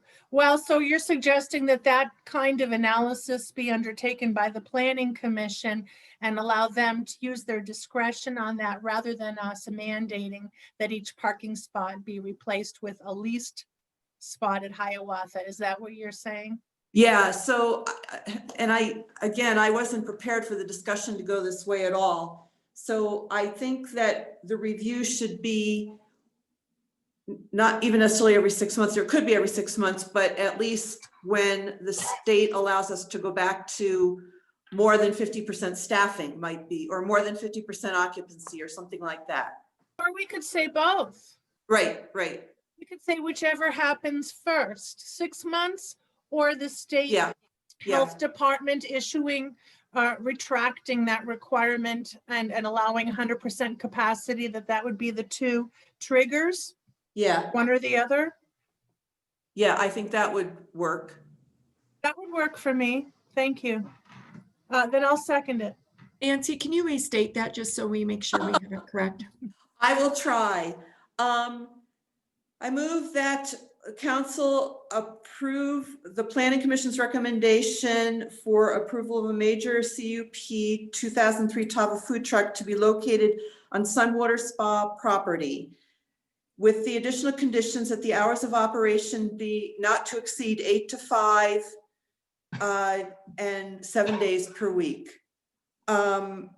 And that it would be pending parking variance by a planning commission, and that the CUP will be reviewed either every 6 months or when the state health department reduces El Paso County's requirements to have 50% staffing or 50% occupancy. Did I say that correctly? Might be a quick suggestion, Mayor. Do you mind if I jump Parker, in for yeah. a second? I think that all is pretty much what I thought you had said before. I think that makes sense. I think the only thing we need to add is it's reviewed for determination regarding whether or not the use of the parking spaces is still required. Because I think we need to have something to review. Yeah. No. Yes, yeah. Denise, I need to just make sure clarification, and you may have mentioned this, Jeff, but I'm not sure, so I want to make sure. Are you guys saying that they can go ahead and start this and then let the parking variance move forward? Otherwise, when is the next planning commission meeting, Christine? Wednesday. Wednesday? Second Wednesday. Oh, the second It's Wednesday. the second Wednesday of the month. And so we're basically prepared for the next one. I don't It think, couldn't go in at least until December. yeah, it wouldn't be until December. So I think that extending some flexibility pending this parking variance would be reasonable, because the earliest we could get it on planning commission agenda is the second Wednesday of December. And I would like to, I agree with Councilor Shada. I would love to see some flexibility there. I think this is a very unusual situation. I think it's better to let them get started sooner rather than later. So I would like to see us allow that flexibility. Normally, I would not be inclined to do that, but in this case, I would. You know, it may just be something that the city administrator could permit under her COVID authority. So we just do it that way and don't worry about adding it to this approval. I have a concern about Nancy's proposal. Can I ask Nancy a clarification question on that before we vote? Go ahead, Counselor Wolf. Yeah. So Nancy, when you said about the every 6 months, my concern is that I would like it worded to say that it will be reviewed in 6 months or when the state health department, et cetera, whichever happens first. But I don't necessarily want the language to be such that each extension of lease has to be 6 months. We might get to 6 months and for some reason say, you can have a 3-month extension and that's it, or whatever. So if so long as the review. So at least every 6 months. That would be great. Okay. So it would be no later than the earlier of 6 months or when the state permits 100% capacity. Right. What he said. Yeah, and Jeff, I hope you're capturing this better than I am. I'm having trouble keeping up with I've got this. it written down. Yeah. Thank you. Counselor Chandler? So there's been a motion and a second, correct? Right. Okay, so we're in discussion right now. We're in discussion, yeah, and I think we're getting close to a vote. Okay, so I just want to make one thing clear. Where the Tava truck currently is parked on the Sunwater property, am I hearing you say that no other cars are going to be parking in that area? It is just going to be exclusively the Tava truck? Because I do believe that any other cars being allowed to park in that area would be unsafe.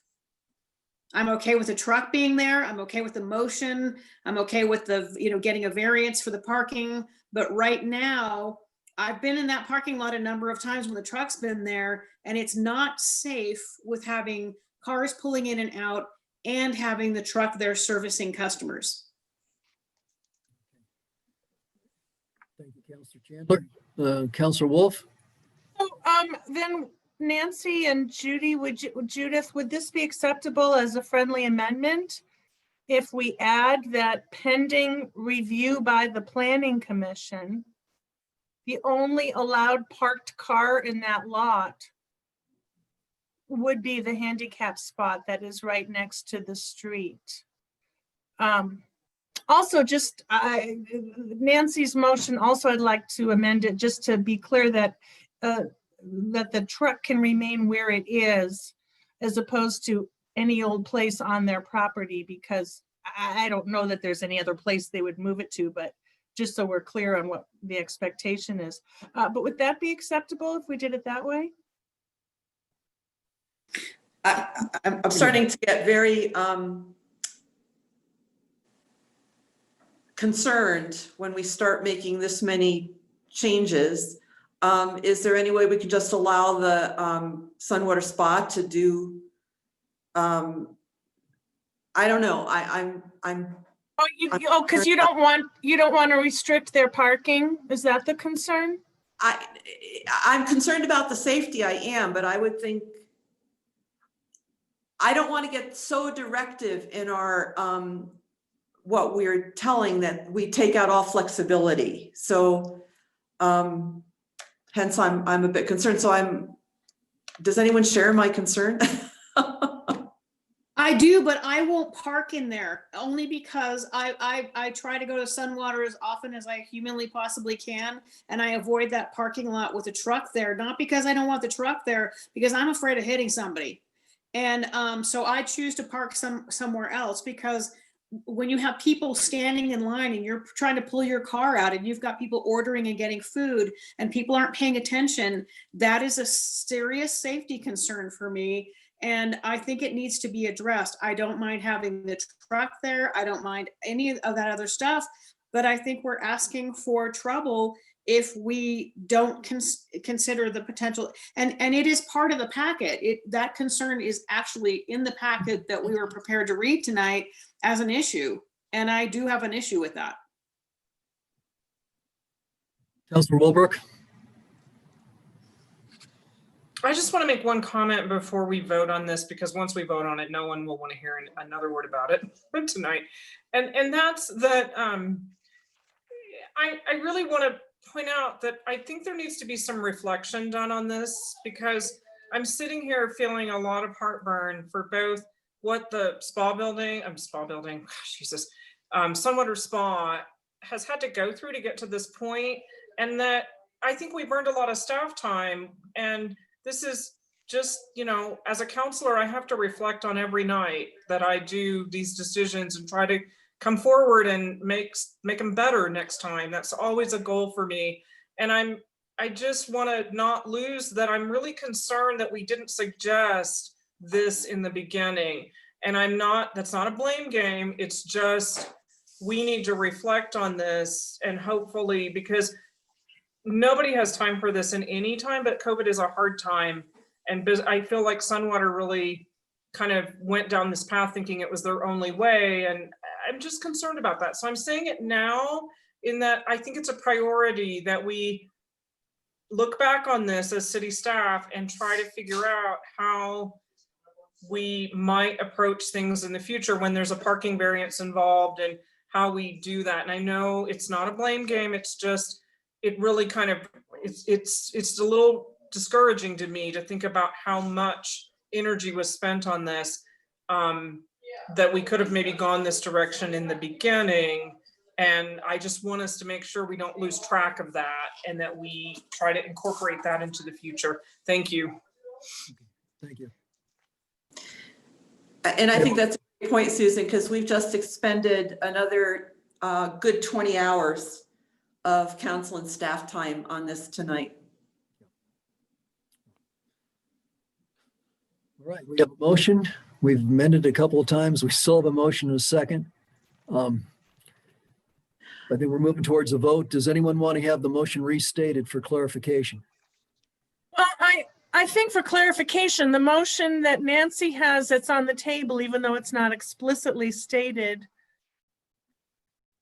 has absolutely no parking restrictions imposed on Sunwater until next planning commission. They can just do whatever they want in terms of using those parking spaces. Because that's the way the motion, is that right? That's where we are. Yeah, I mean, again, I tend to trust people more than other people trust people. So I would hope that Sunwater Spa, if they've got those 7 spaces across the streets, they can put, cones, they can work with the, their truck. It's their truck to make sure that their own parking lot is safe. So I'm just not prepared at this point to put that on here.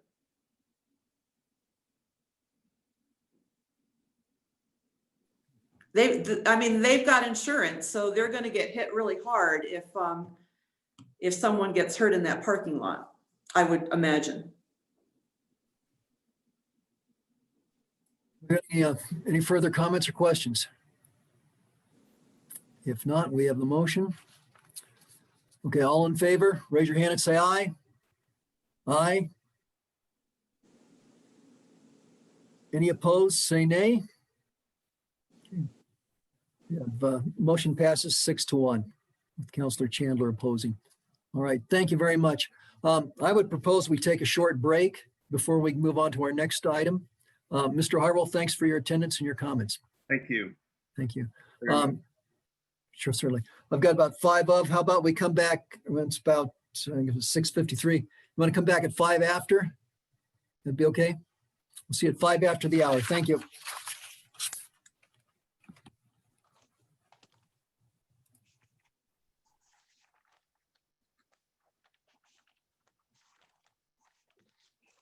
Back here. Yeah, we all have all the council people, Denise, Roy, Mr. Parker, Judy, and Michelle. Okay, great. Let's get started again.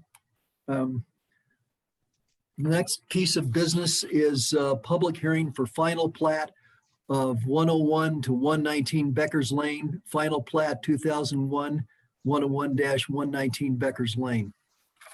Okay, this is a public hearing. And we will begin by giving staff an opportunity to present the issue. Thank you, Mr. Mayor. This is a request for approval of the final plat of the Manitou Townhomes on Becker's Lane. Planning Commission at their last meeting reviewed both the preliminary plat, which stops basically at Planning Commission, and then recommended final plat move on to City Council.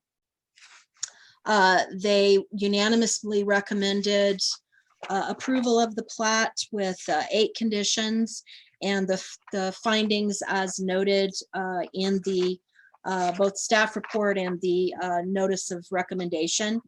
So this will create the platted configuration for the property per the approved development plan by the city for the townhomes. And it is a major subdivision, which requires requires preliminary and final plats because it's more than 5 lots. It wasn't because it was necessarily a difficult item to review or had a lot of outstanding issues or anything. It's just a number, anything over 5 lots requires a major subdivision as opposed to minor subdivision. There were some requirements for work that was to be done before it went to council.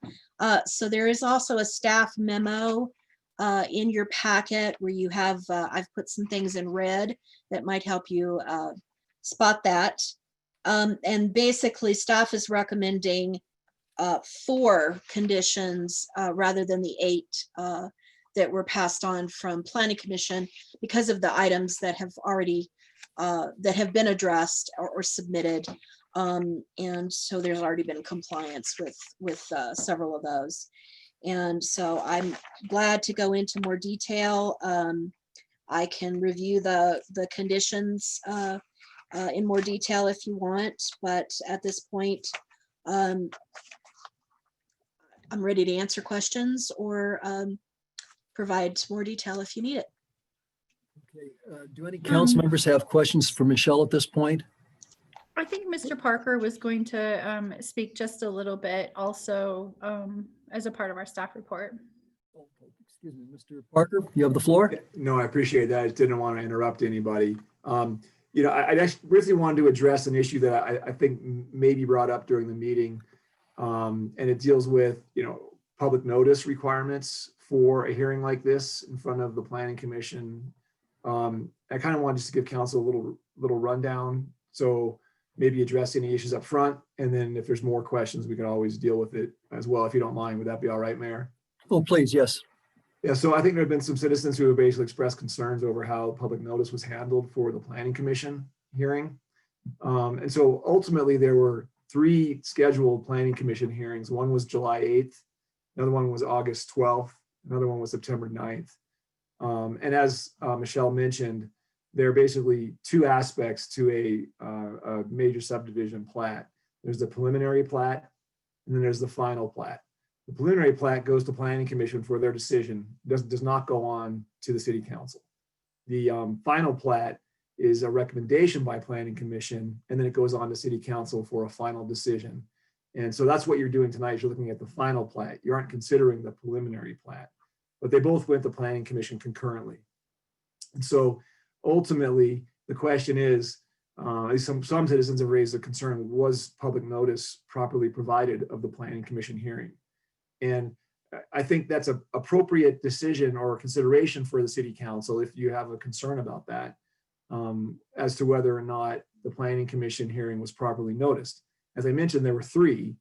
The only one that the actual application was heard at was the 3rd one, September 9th. So there were some issues with these July 8th and August 12th hearings, but they were never actually heard. They were just continued to September 9th. So what we're really looking at is whether or not September 9th was properly noticed.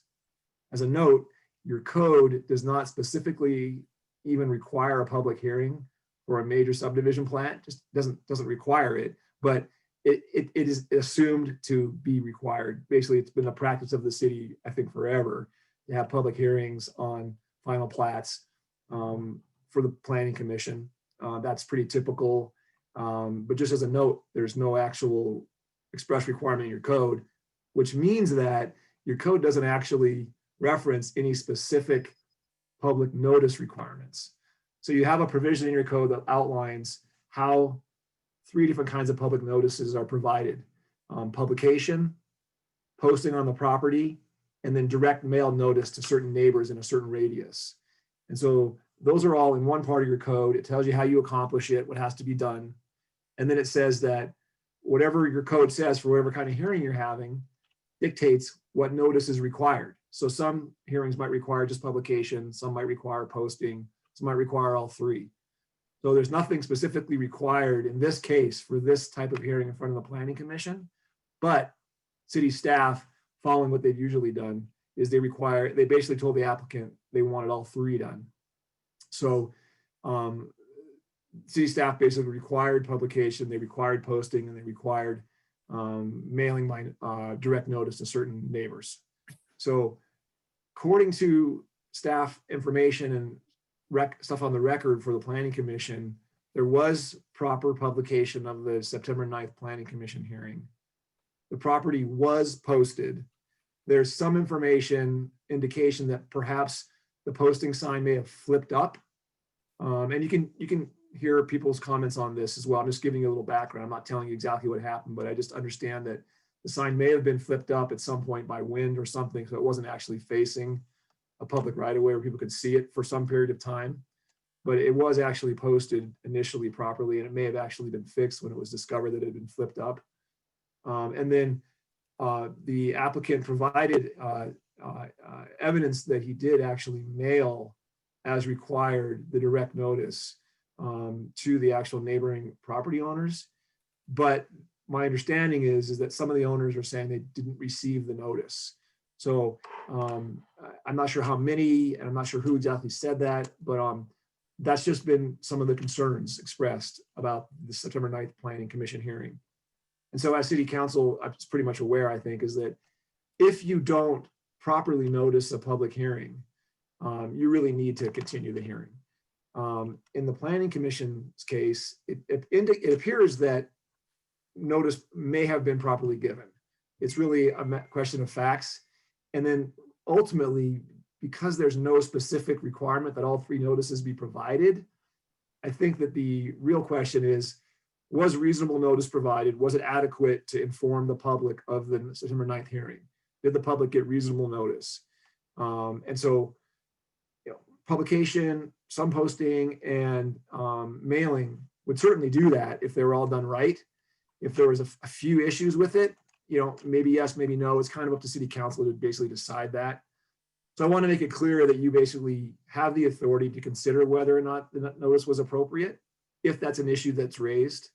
And if you determine that it wasn't appropriate based on what you might hear tonight, then you basically should remand it back to the Planning Commission for their reconsideration after full proper public notice.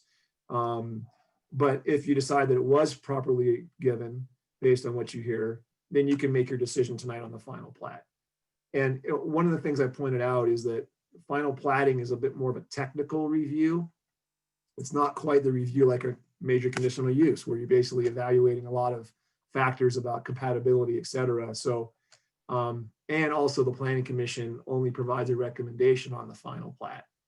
I'm not saying that it's not important that they have proper notice. I'm just saying that it isn't like there's a final decision that was not properly noticed, because my understanding is the hearing before you tonight was properly noticed. So I'm going kind of fast, but I wanted to make sure you at least were aware of sort of how the notice requirements sort of weigh in here tonight and what is required. I hope that makes sense. I'm happy to answer any questions. Okay, great, thank you. Councilor Wolf, looks like you have a question. You're muted, Julie.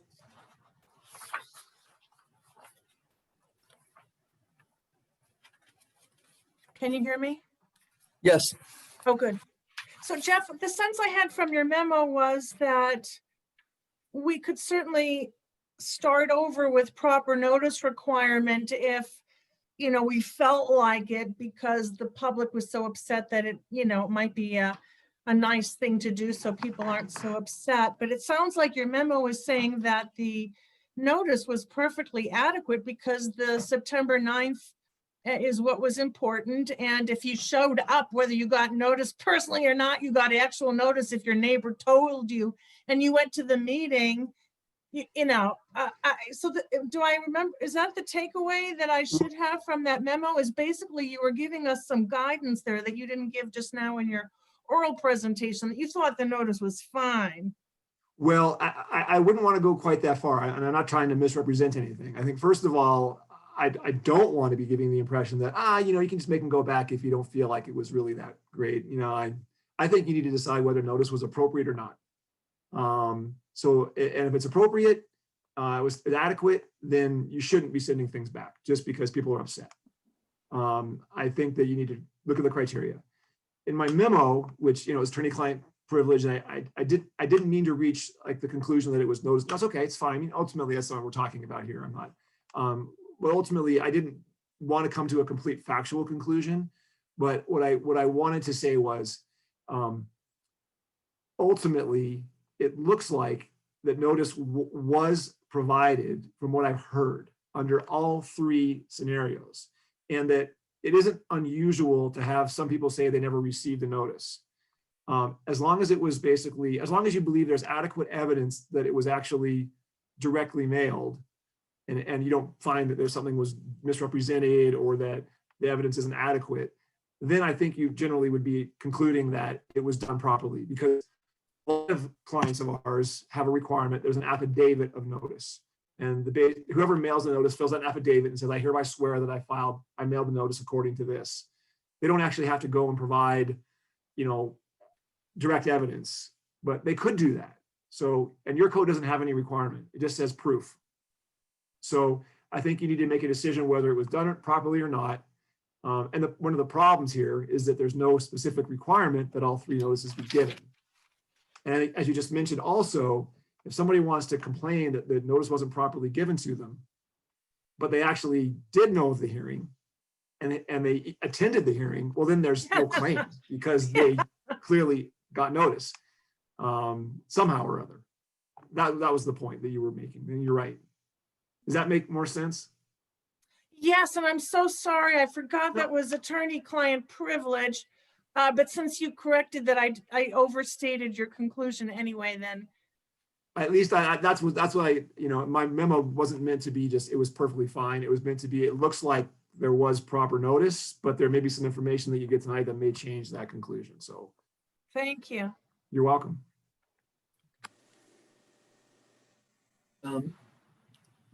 Counselor Chandler? So yes, I'm looking at the final plat and I have some questions. My first question to council and to planning is, do you agree that the municipal code and all zoning requirements apply to everybody equally, whether you're a resident or a developer? Is that a consensus that we can agree on?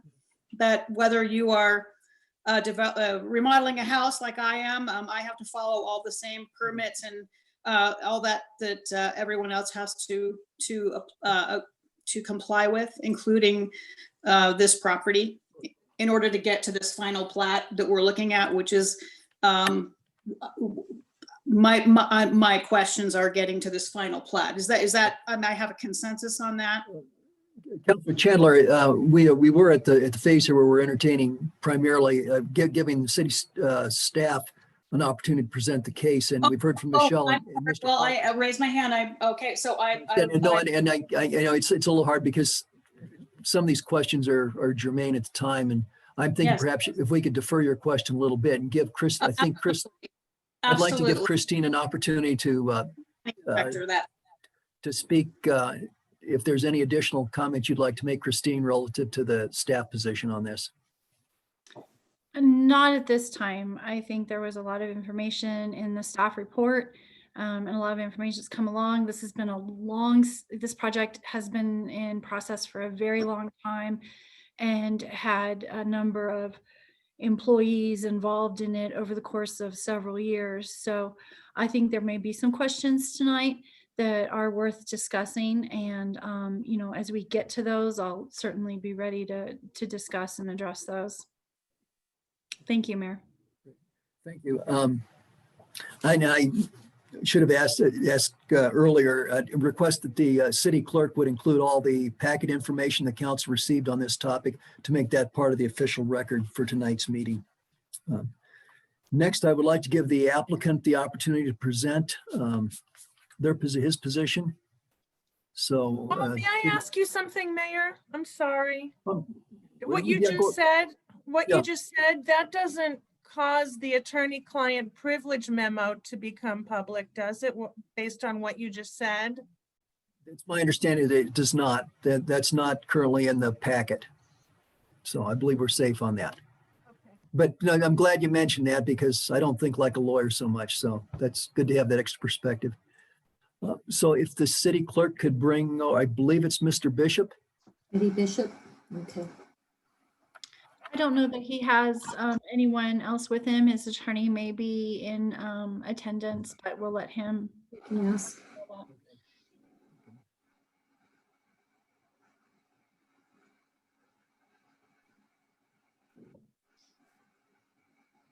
He's muted. I don't know if he realizes. You're muted. Hey, Eddie, we can't see or hear you. Hello. Is that all right now? We Yes. can hear you. We can hear you. We can't see you. If you could start your video, that would be helpful. I am so new to this. I wish I knew how to do that. Upper right-hand corner of your box, there's a thing you can click. It says start video or something like that. There's a little camera and it'll say start video. It may be in the lower left-hand corner, depending on your machine. Got it. Okay, that should work now. Okay, yeah, we can see Yeah, you. I can see you. Okay, good, good. Well, good evening. Thanks for bearing with the technical delays. At this time, I really don't have anything specific to say other than reiterate what Christine earlier said. This project has taken a considerable amount of time and effort, and I'd like to compliment staff in the city for the help that to make our project come forth and to become real. We love being in Manitou, and I've got the copy of the postal mailer that I sent out and the receipts for proper notice, but I'll address any questions as they come to me. And Mr. Bishop, just to clarify, in a little bit here, we'll open this up to public comments. And after the public comment period, you will have an opportunity to respond to those comments and remarks. So you may wish to take notes. Okay, sure. But sure, yeah. Okay, so if that's all you have for the moment, I would like to go ahead and declare this part of the public hearing to open the public comments section. So at this point, Judy, if we have individuals in the audience who would like to comment, we could recognize them and bring them forward. Sure. So the first person whose hand went up with is, it looks like a Hannah. So I will Okay. allow this person to talk. Okay, and for those of you who are going to be talking, we would like you to give us your name and address before you start talking. We would request if you would keep your remarks to about 3 minutes and not be repetitive. If in case someone who has spoken before you mentions a topic, try to be brief on that. Thank you.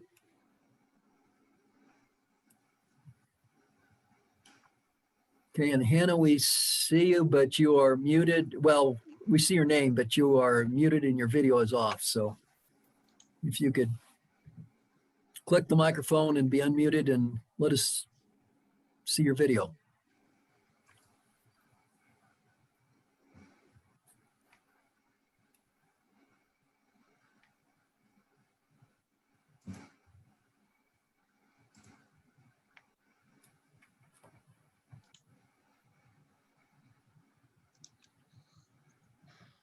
Judy, can you unmute the individual? All I can do is ask them to unmute, and which is what I've been doing.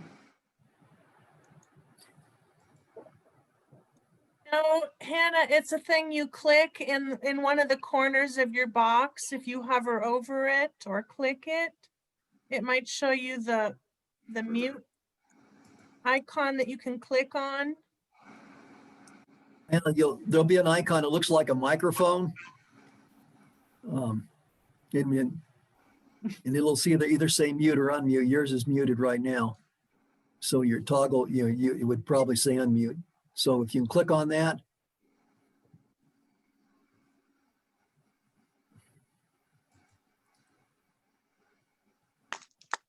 You can always try going to the next person in line and bring Hannah back over. Hannah, we're going to ask the next person to come on. I guess that would be Darlene Kennedy. And if you could, continue to work, try to familiarize yourself a little bit with controls. We'll bring you in a little bit later. So Judy, if we could have Darlene Kennedy.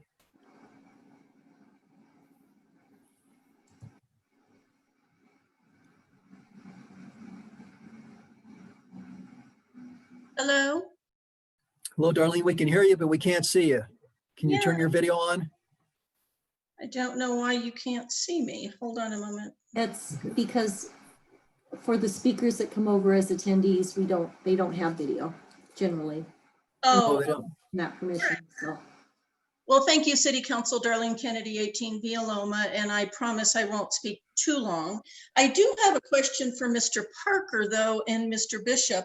They both said that they had mailed out the September mailing for City Planning Commission, but in the minutes that I took offline, it says, Ms. Kennedy stated she wanted staff to review the mailed notifications and ensure they were sent out to those buffer properties, which had received notification previously, but had not received one regarding this request, and it did not appear everyone received one.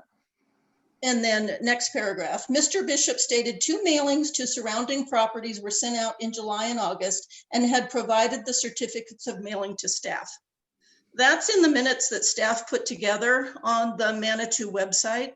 I guess I'm just confused as to where the September mailings went if Mr. Bishop said he only did 2.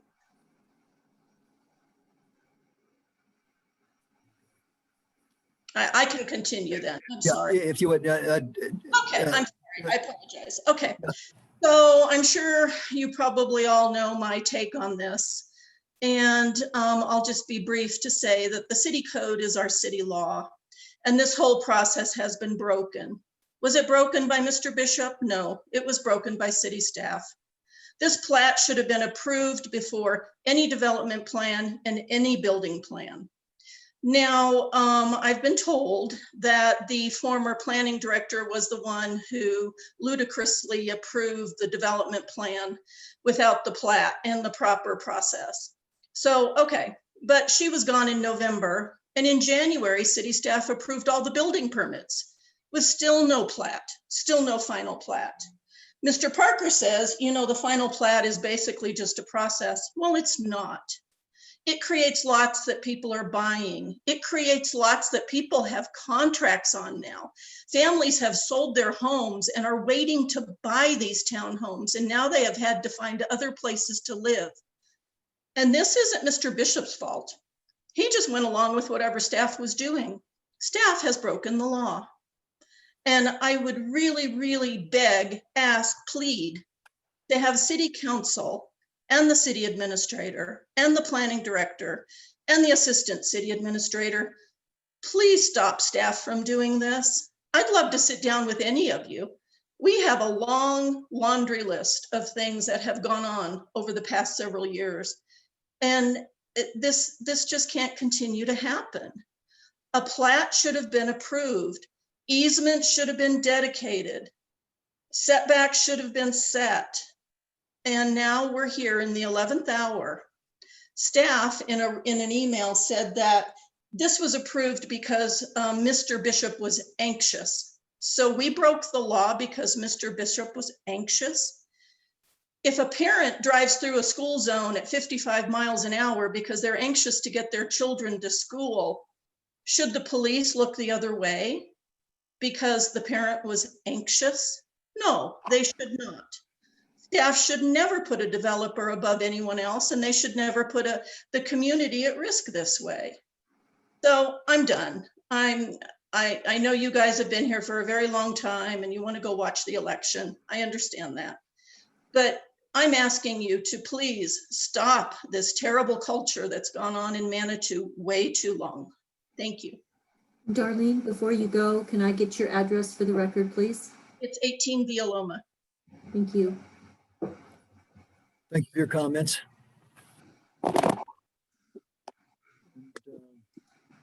Okay, our next speaker is Rick Lars.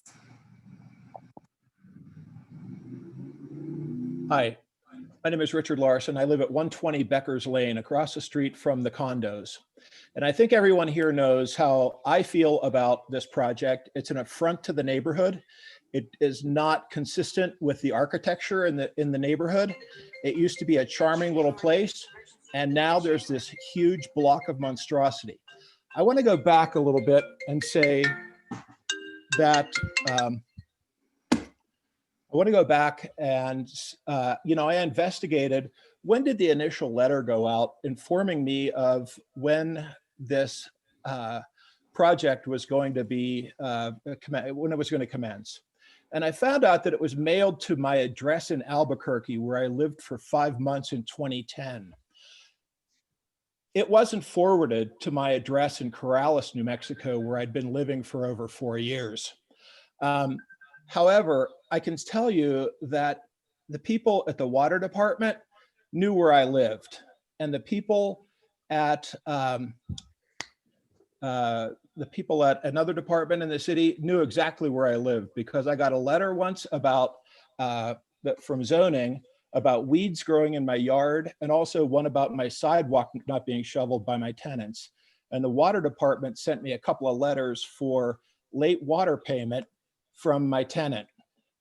So it's rather disingenuous, to say the least, that the letter was mailed to my Albuquerque address, where I hadn't lived in several years. That notwithstanding, I want to go to the nature of the project. Since the building has gone up, I want to say that I've had the pleasure of driving around Manitou Springs, and I have yet to see one house that shows its back door as its mailing address, and with a parking lot in the back of the house. So, given that the mailing address was granted to the back door of the house, would be consistent with me deciding to change my address to 19 Villaloma, even though I'm on Becker's Lane.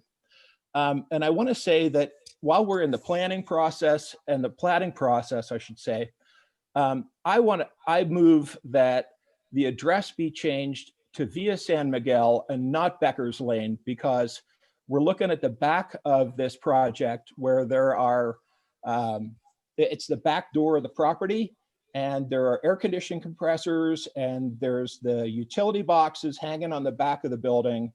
And that is not consistent with what a mailing address is, according to the Postal Authority. The mailing address is supposed to be at the front door, where the main entrance is to the house. That's the only thing I can ask for, even though I have not been directly contacted, except in the last couple of months, about receiving a letter that came to the mailbox that was scrawled with my address on it, sort of like resident on Becker's Lane. So it's fortunate that my mailman knows who we are and was able to decipher like where this thing goes. And if that's what's acceptable to the city, then that's really horrible. I've been told that, this project was decided before current planning people were on board. So the buck got passed, and the buck continues to get passed here, and it's really awful. So that's the end of what I have to say. Your comments? And So we still have Hannah. We'll see if we can get her, yeah. her back over here.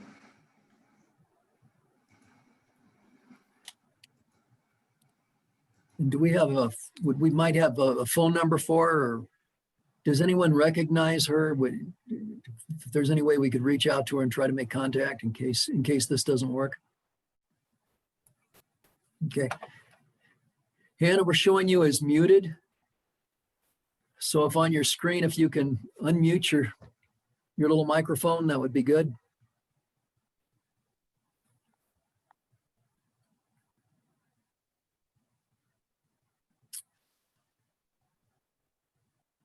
Judy, Darlene's hand went back up and she might know. Hannah, I don't know.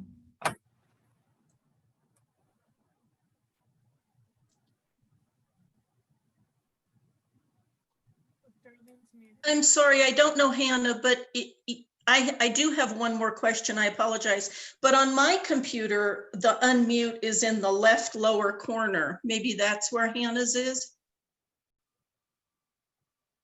That's a possibility, yeah. Yeah, Hannah, okay, the mute control, it shows the icon looks like a little microphone. And it'll say either mute or unmute. And since you're muted now, that your option would be to unmute, which is what we need you to do.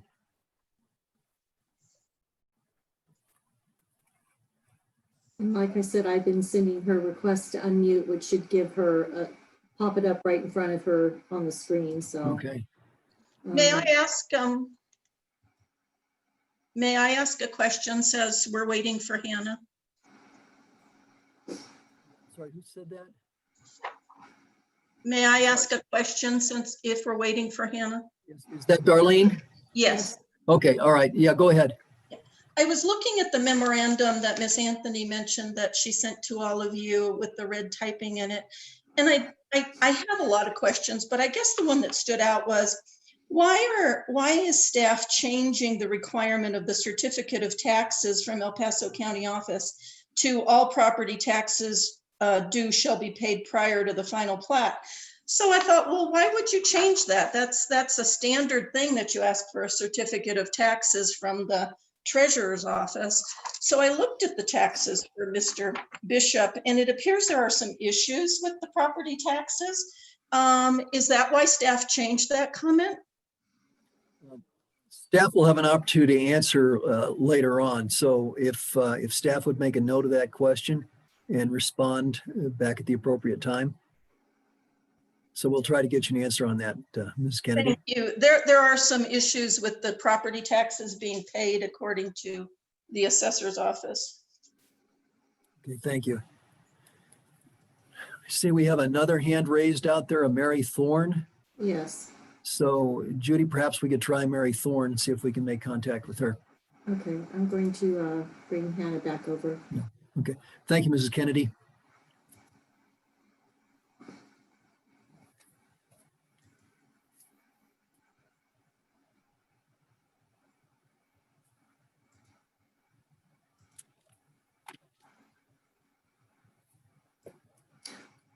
Okay. Okay. She's unmuted. Hi. Hello. Hi, Mary. Hello, am I unmuted? Yes. Can you hear me? Yes. Yes, if you would give us your name and address, please.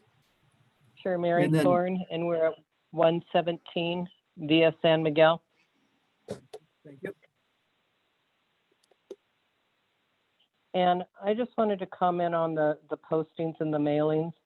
And I did receive two. The first one I received was about 2 weeks after the first meeting was supposed to be, that ended up being stayed and with no meeting. And they were, like the other gentleman said, they were labeled to resident And I know that you had, when you go in and you look up all the people that live around and you go to the tax assessor to get the addresses, our names are on them. So I don't know why it just said resident, but I did not get the third one. And we really would have liked to have come to a meeting and heard about the planning. One of the things that I was always questioning was the fact that they put 8 units in there. I thought originally when I'd gone to a meeting, gosh, I don't know how long ago, it was passed for 6 units. So it kind of got squashed, and having all the units facing one direction with the faces right on the street. I mean, we got the sidewalk and the door, and I don't know if that's the back door, but boy, they don't even have a frontage to the street. It's just different in my book. I also don't understand why they were able to build and get permits to build when the plat wasn't approved.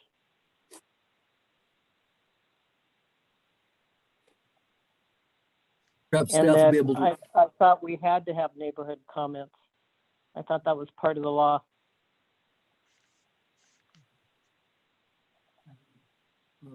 Barry, do you have anything else? Nope. Okay.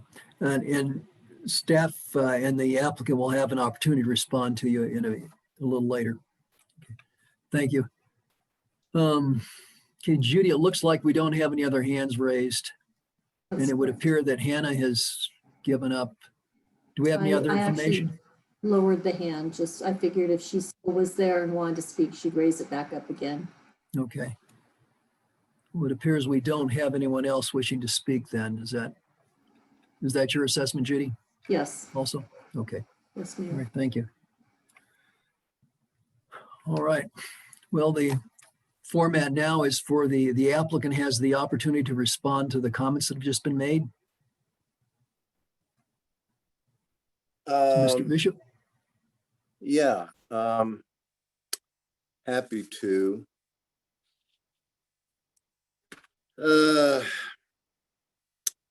Let's start with addressing. And the comment, the back door or the back of the house. When you do a development plan and go forward and get a building permit, it's very important that proper addressing is given, and that is done down at Regional Building. Regional Building assigns the addresses of the property. And so we have Becker's Lane as our address, 101 through 115, not 117. And it's a question of design. It's very common to have parking and the garage at the rear of the house. And that is what we've done. We've taken all the cars that would be using our property and we've taken them off the street and we park them on the back of our property. That was a design decision to kind of cut down on the traffic parked in front of our street. And that's a design decision. You know, to use the word monstrosity would be like saying chocolate or vanilla. We're each entitled to our own opinion. And what pleases some may not please another, but that's a personal interpretation.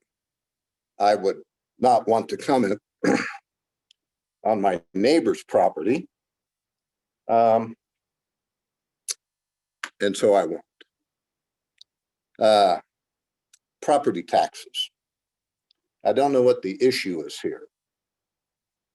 When I go to the assessor or the treasurer and I get the certificate of taxes due, I think I owe $553.58. That's That is my current outstanding taxes due according to the county. I don't know what the issue is there. This project replaces the Becker's Lane Lodge, an old motel, a rundown, economically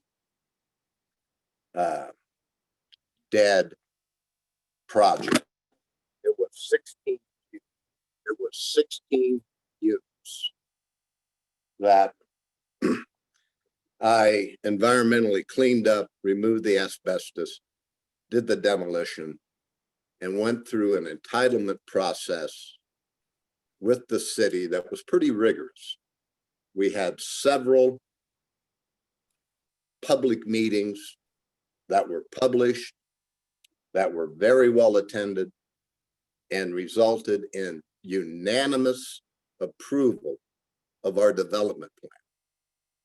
Our development plan showed the front of the house, it showed the back of the house, it showed the location on the lot, it showed the height, it showed the parking, it shows sidewalks, and we have built this project according to that unanimously approved development plan. So the issue to me isn't so much, well, you didn't give notice and you didn't follow this and you didn't do that, because I would respectfully disagree that we have gone outside of the boundaries. So I hope that answers some of the questions, and I'm here to answer others as they come up. Oh, let me jump in about the mailing also. Our mailing was done according to the standards. I believe we had to post notice within a 200-foot radius. And we did that. And I got the schedule numbers of the properties, and I got all the addresses. And I may have, I think on my first mailing, I put everybody's name. And I think on one of the other mailings, because I was handwriting them, and my handwriting is not the best, but I did address it as resident. And then if you open the envelope, there was a typewritten letter giving notice of the various meetings that I was sending the mailer out for. So I think I've got 36 addresses that I was responsible to mail to. And the sign has been posted on the fence.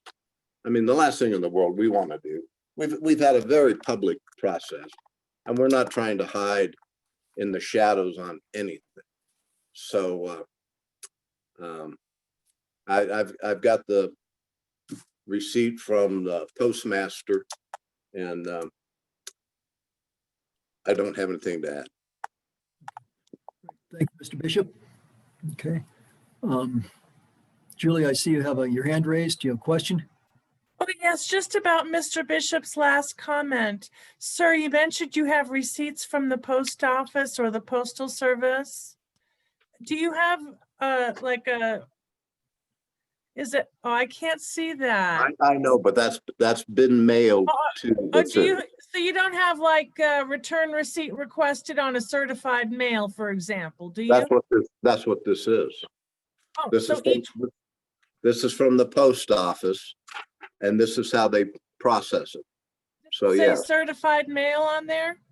Well, I didn't certify the letters. They Oh, weren't. so you sent said that's what certified. this is, so that's not what this is.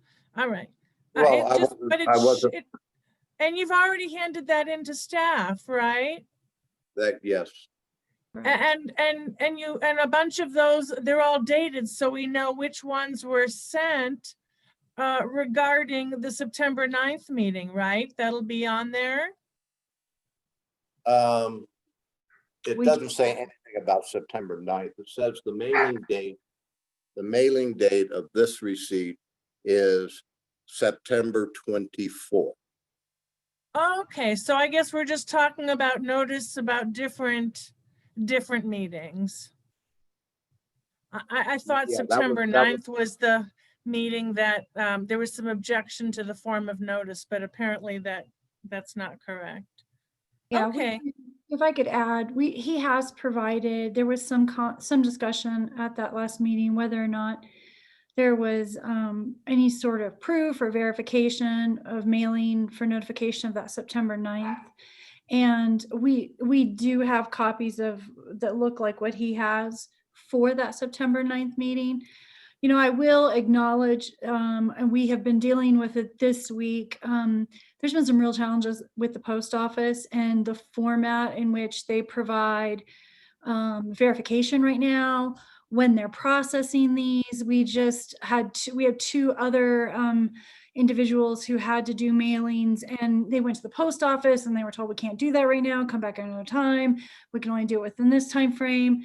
We're getting different types of receipts. So, you know, I think because of some of the challenges in the broader environment around the postal service, it has impacted this. We did not understand why there were problems with the planning commission meeting and why there would be some individuals who didn't receive letters.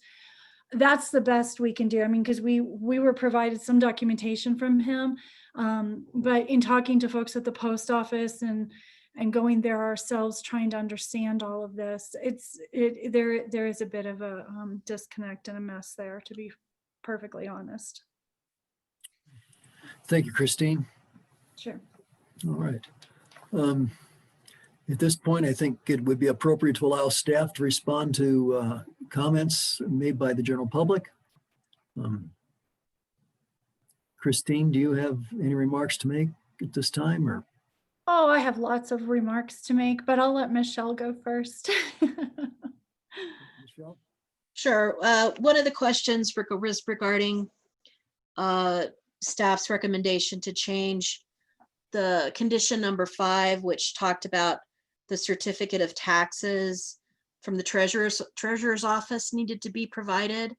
That was provided. It does show that there's, as Mr. Bishop said, a little over $500, about $553 that are due.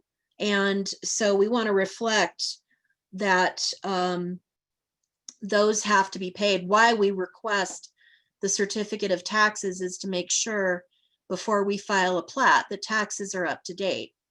And so the requirement would be before we can file the plat, the taxes have to be brought current, which we've informed Mr. Bishop, and he knows that. And so that's why staff recommended changing that condition so that it reflects what we actually want done. He's already provided the certificate, but we want to make sure that the taxes are paid.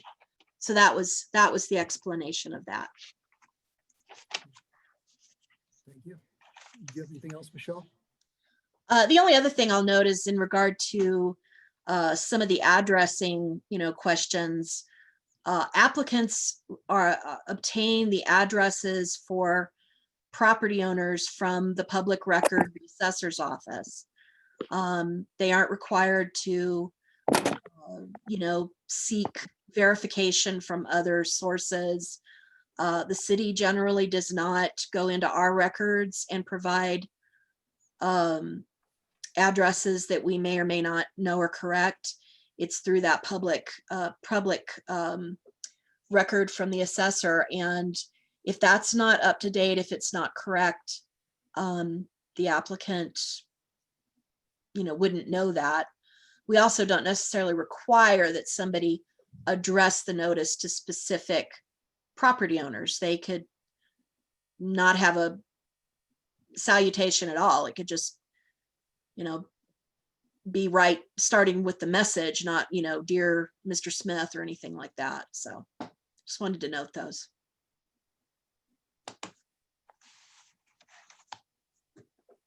Oh, Counselor Wolf, you have a question?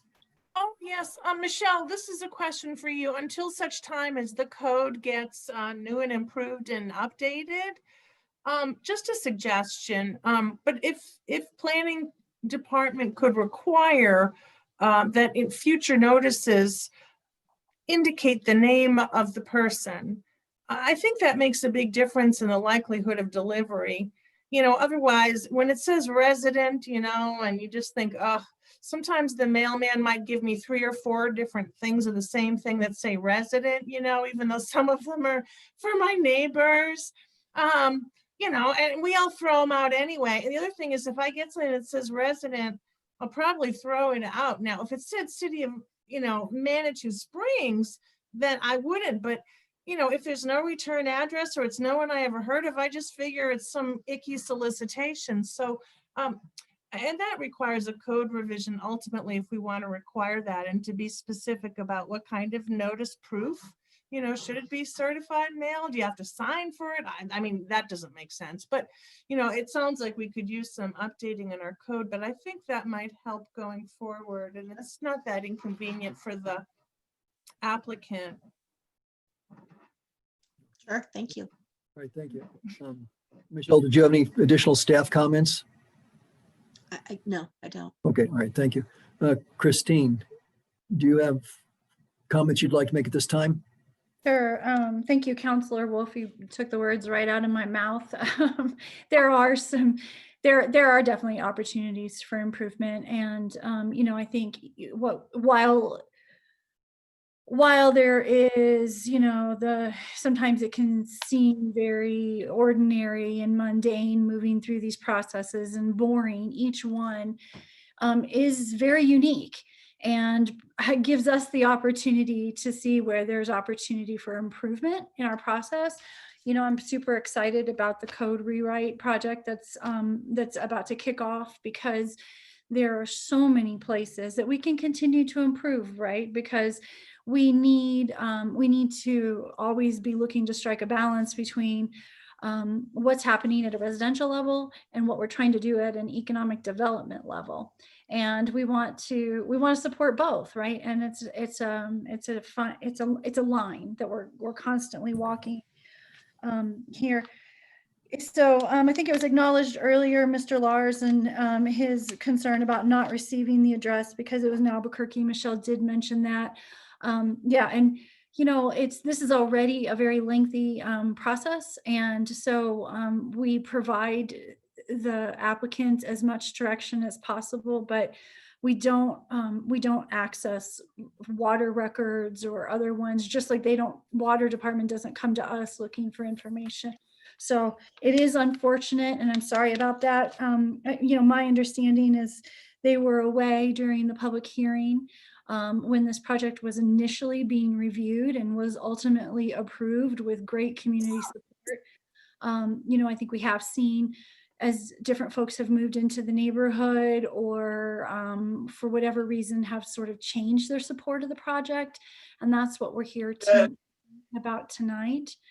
And so that's unfortunate and it's difficult, but you know, tonight we're here to look at the plat, and it's tough to go back and sort of relitigate the project and the approval for that in the beginning, the designs and et cetera. So Ms. Kennedy has provided a lot of great feedback during this process. I appreciate the conversations that we've had and that which she sent to us.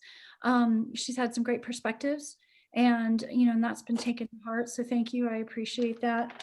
And that's at this point, that's all I really have to say. Thank you, Mayor. Christine. All right, Council, I'll remind you that we're still in the public hearing portion of the meeting. So at this time, as we ask questions and make comments, we do have the opportunity to ask questions of Mr. Bishop, or in fact, any of the individuals who spoke during the public comment portion. So with that, I'd like to open it up to discussion. Councilor Chandler, you had started with a question a little while ago. Perhaps you'd like to take the floor.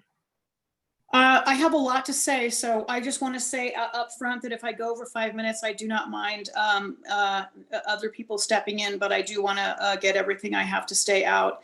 I'm going to go ahead and just preface everything I have to say with I'm wearing two hats tonight. I'm a city council person and I'm asked to be objective, and I'm a homeowner on Becker's Lane, and I have been personally impacted by this project. So I am going to do my level best, as anybody would in this situation, to stick with the facts and try to be as impartial as I possibly can be.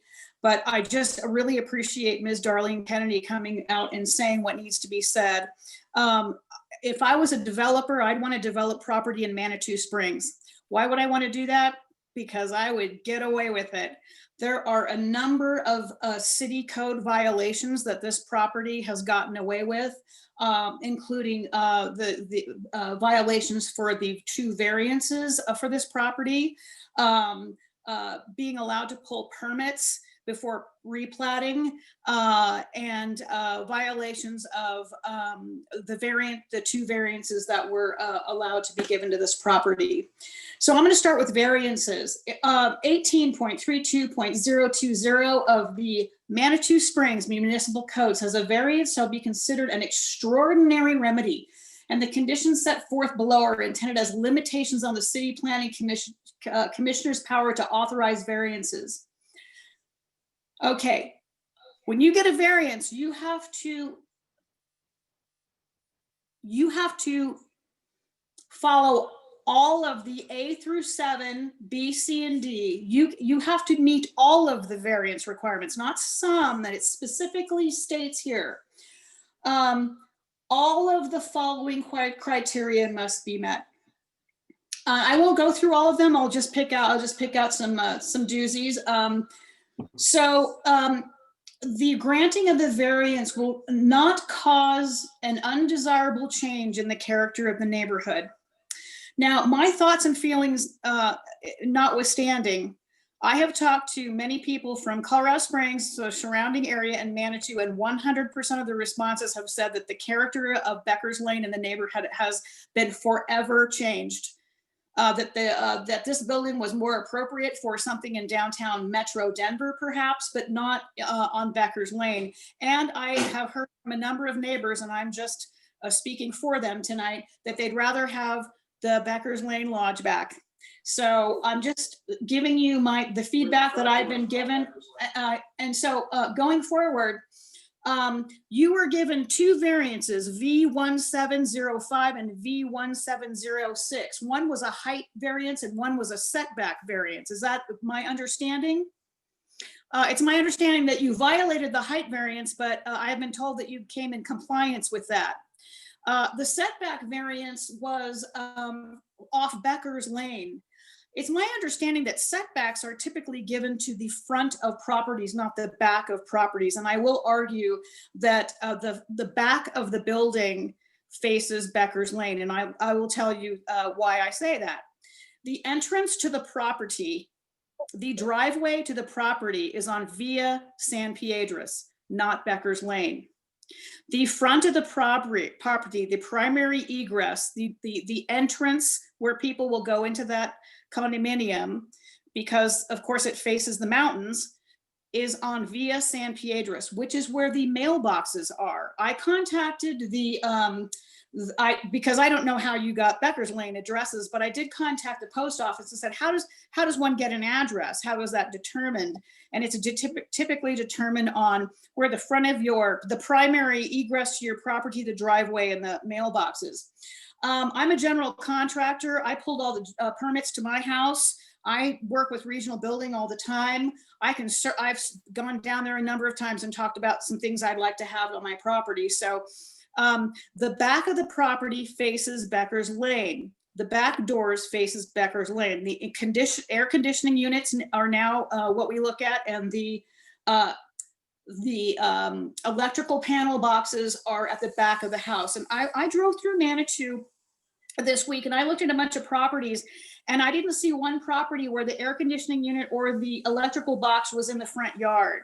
So, but I want to state on this one variance that You pulled those variances on February 14th, 2018, but you did not pull your permits until March 6th, 2020.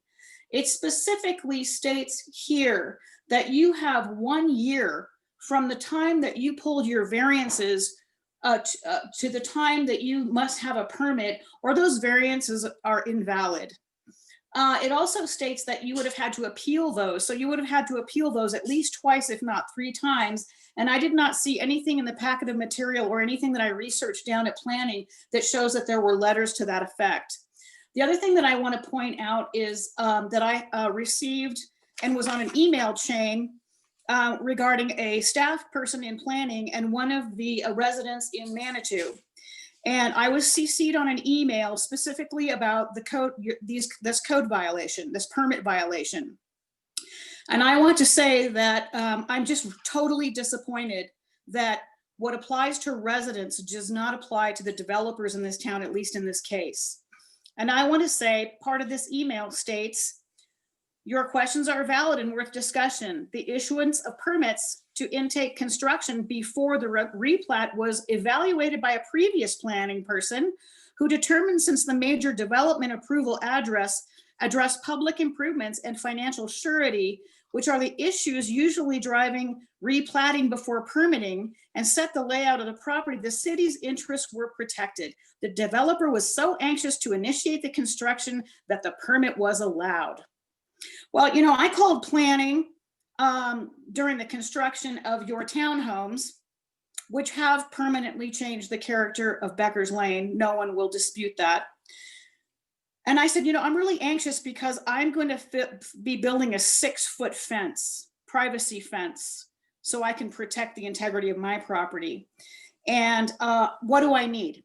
And I was told that I needed a survey, despite the fact that I already had a fence out there, still need a survey, and I need a performance improvement permit. And nobody said to me, but since you're so anxious to start your fence, which I am, we're gonna go ahead and let you get started and we'll come back later and we'll permit you.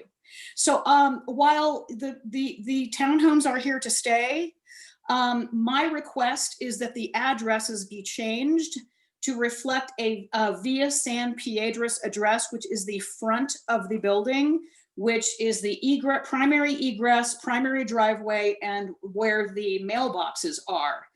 Now, I don't know what that does to your setback, because your setback is in the back of the building, which faces Becker's Lane. So I don't know about that. I'd have to ask planning about that. But you know, this property needs to be a wake-up call to Manitou Springs that the city municipal code, including permitting, variances, and zoning, applies to everyone equally, and not just to developers with big pockets. May I? Yes, just a minute. Thank you, Councilor Chandler. Mr. Bishop, would you like to respond? Yeah, on a couple of things. As far as this permitting and replatting, you know, at one time I had approached this project and I approached planning with the idea that perhaps I would build a for rent project that would be the 8 units. And if I was to keep it as for rent, I don't need individual addresses such as replatting is going to give me.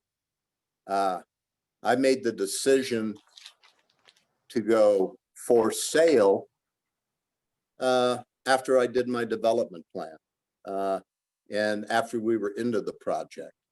That was a financial decision. So this idea that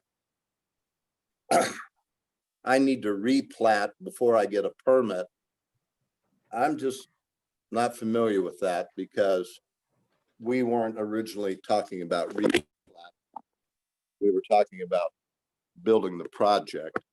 And then I keep coming back to this idea that somebody is telling me what the front of my house is and what the back door is.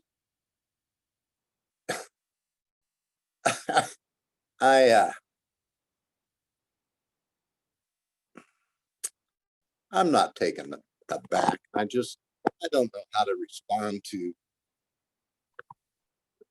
something that really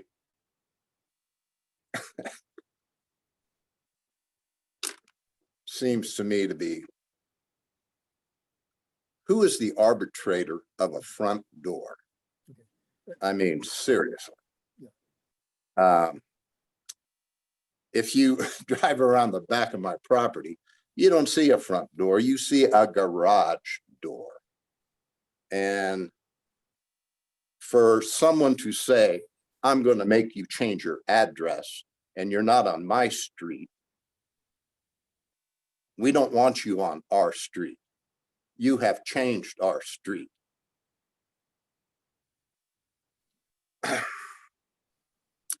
It's disconcerting. I don't want to get personal, but there have been a lot of problems on that street from a lot of neighbors. I've been building 8 units and it's taken time. This is one developer that doesn't have deep pockets. This is one developer that is following the American dream and doing it the best that he can. There have been challenges that the city has brought to me. I've worked with the city, I've worked with the staff. I have found them to be professional. I have found them to hold me accountable. And when I hear poppycock, really malarkey, baloney from my neighbors, you know, if you wanted the Becker's Lane, you could have bought it. I had a city council person sitting in that room right now on Zoom. I got an unsolicited phone call from a city council person who is sitting here in front of me on Zoom. And she told me, I am going to buy your lot.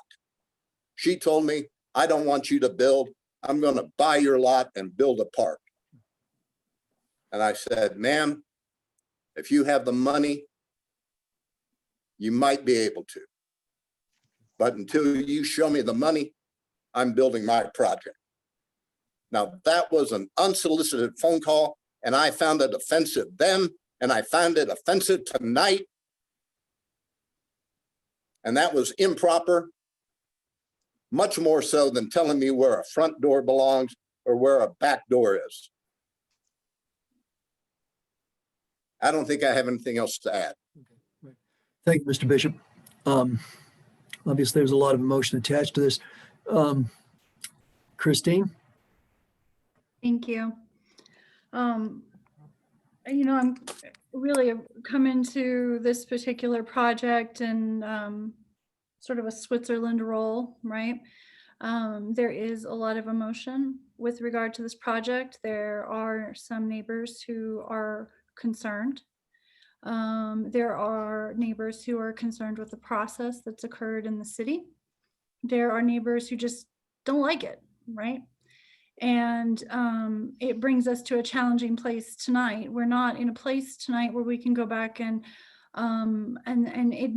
question the variances that were provided. This is not what the hearing is about. Our hearing tonight is about the plating of this property. Mr. Bishop has fulfilled all of the necessary requirements for it and brought forth all the technical items that need to be brought onto this.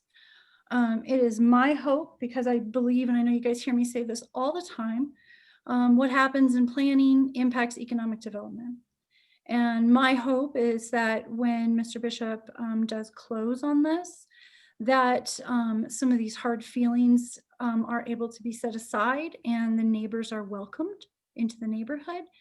But in the meantime, I actually see Emily Sawyer has her hand raised and may have some input as a part of the public process. I'm not sure if that portion of the hearing is still open, but there is a lot of emotion and it is very heated, and some of it is with justification on both sides. There have been concerning things that have happened all the way along, but I would hope that we can circle back and focus on what we're here to do tonight, because going back and relitigating that which was approved over the last couple of years is not what we're here to do tonight.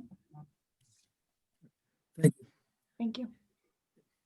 I guess a point that maybe I should have mentioned a little bit ago, it seems like from the direction Mr. Parker gave us earlier, that if we feel strongly that the public notice process was not sufficient, that we do have the opportunity to remand this to the Planning Commission. So before we go any farther, does there anyone who feels like the notification was insufficient? Councilwoman Chandler, I see you've raised your hand. Two things. Yes, I saved the envelope that I got from one of the only correspondence that I got from Mr. Bishop. The other correspondence actually came from the city, I think, to make sure that we got all our letters. But my letter was not addressed to resident. It looked like it was addressed with someone not using their dominant hand. And it was addressed to 120 Becklers, Beclers Lane. It did have a return address, but no person, no, and it was illegible. So that said, I do feel I need to remind Mr. Bishop that about this whole, permit thing, that in our city code, which applies to all of us equally, 16.04.060, platting required. No building permit shall be issued for the construction or reconstruction of structures upon any land or the addition of any building or structure situated on any land unless such land has been subdivided and platted in accordance with the procedures set out in these regulations. A whole platted lot is required to comply with this part. So, and then I just have one quick question. It's my understanding you owe $538.53 in outstanding taxes. Is that correct? I believe so. Yes, ma'am. All right, thank you. That's all I have. Okay, And well, I would like to note that there's nothing wrong with the taxes that are due. We all have property taxes that we have to pay. At this point, there is not an issue. There is not a problem. The city does not have a problem with this. thank you. And with regard to the question about whether or not we feel notification was insufficient, I see only that Councilor Chandler was the only one who seemed to protest that, so I guess that's not a question. All right. Additional questions or comments from council members? Okay. Okay. So if we have any questions for Mr. Bishop or for anyone who talked previously, now would be the time to ask, or I'll close the public comment portion of this public hearing and we'll move into the deliberation phase. Mayor, we do have one person that still is for public comment. I don't know if you want to pull her over. It's Emily. Okay, let's recognize Emily Sawyer. If you would bring her over, please, Judy. Okay, Emily, please, we'll want you to state your full name and your address, please. And then if you could keep your comments to 3 minutes or so, that would be good. Okay, hi, can you hear me? Yes. Hi, I'm Emily Sawyer. I live at 207 Becker's Lane.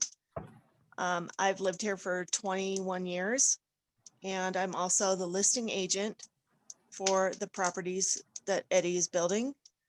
I think it would be appropriate for Judith, Councilor Judith, to recuse herself from this, and her comments should be dismissed because she has a personal interest in this and she lives across the street and she doesn't have the ability to be objective.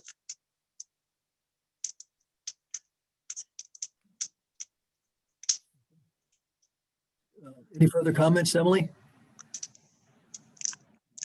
Maybe after someone responds, I'd like to have a little bit of conversation about this. In that case, perhaps I could share with you a little bit of the direction that we received from the city attorney's office. When a council person is acting in a quasi-judicial capacity, you are supposed to base your decision solely on the facts that are presented to you during the properly noticed public hearing. The council member is not supposed to have conversations with others outside of the public hearing. The council member must put any preconceived opinions or biases you have towards what should occur aside and render decisions solely based on an application of the applicable criteria to the facts presented at the public hearing. And I might mention that council members have received comments from individuals, largely Becker's Lane residents, concerning this, and we've not responded for the reason that we're supposed to remain at sort of at arm's length from this. So that's a little bit of the general guidance that council is trying to live with. Well, in our neighborhood, there's been a lot of contact with people between Councilor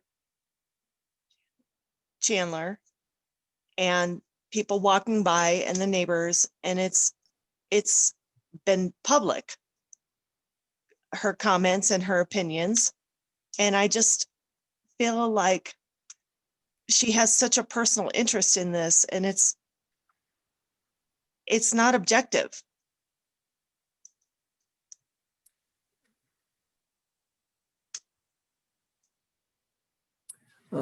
I might add that there's no formal process in our city code allowing anyone, including city council, to force another member of city council to recuse themselves.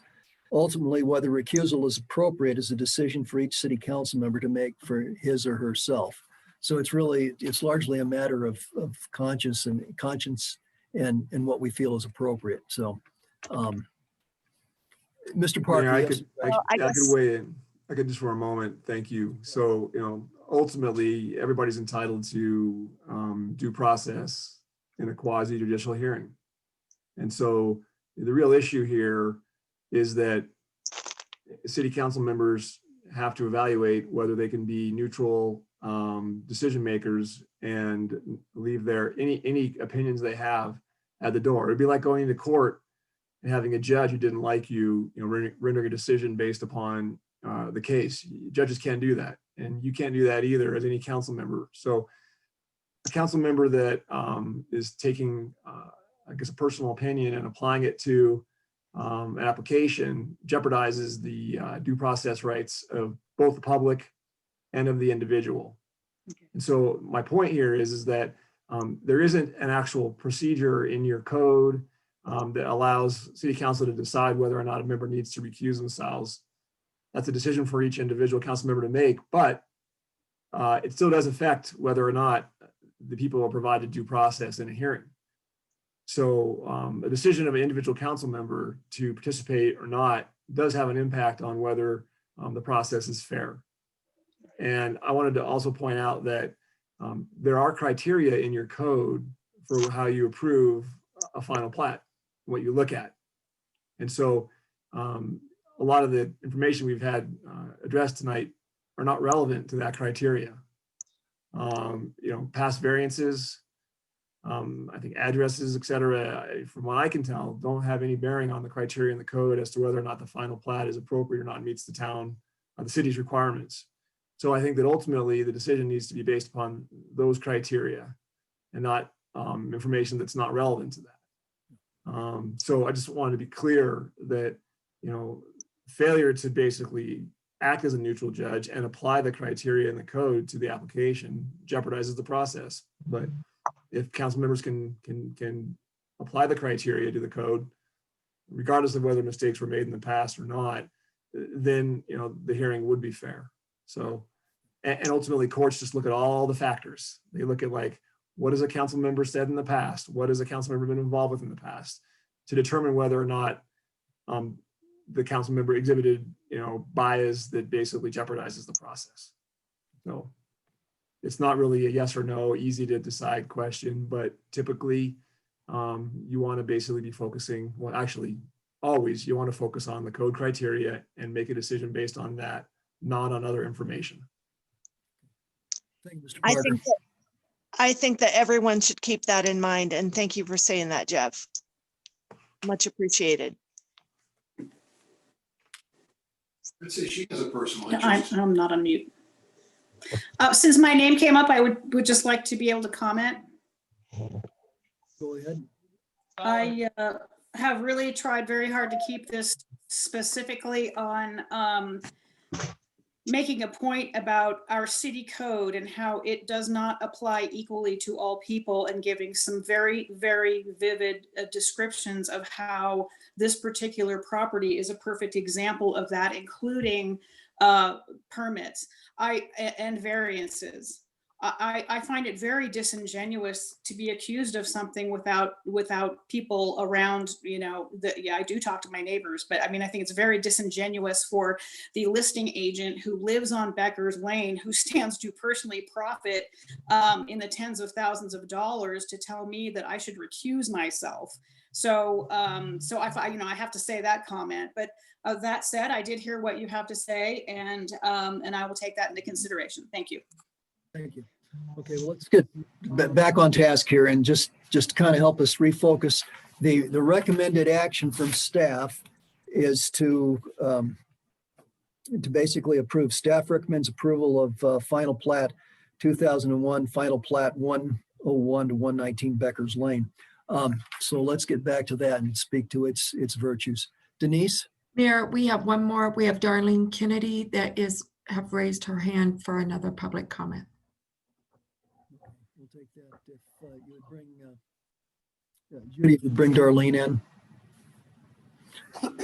in. And council, remember, you have the opportunity to, at this point, to ask questions of Mr. Bishop or of any of the individuals who've talked here. In a little bit, we'll probably move into the next phase. Mrs. Kenny, okay, you're recognized. You have the floor. Thank you, Mayor Graham. As I've said, that Mr. Bishop basically just followed what city staff gave him direction to do, I'm pretty sure. And it's a shameful, shameful act that's gone on for 2 years. And everybody's pointing fingers at everybody else. And it's just a travesty.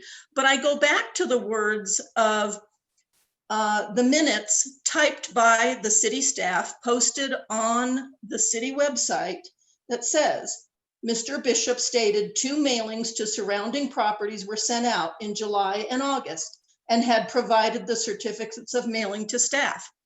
That was at the Planning Commission in September. Can somebody explain to me why they think, after they typed these minutes, that the letters went out in September? I just need to understand how this worked. Christine, could you respond, please? Sure, I'd be happy to. So we did ask Mr. Bishop for any proof or documentation about the mailing that went out for the September hearing. And he did provide stamped documentation from the post office to us for that. So irregardless of what was discussed at Planning Commission, I took to heart what was suggested. I will state that the minutes are a record of what was said, not necessarily what happened. And so we did follow up on that.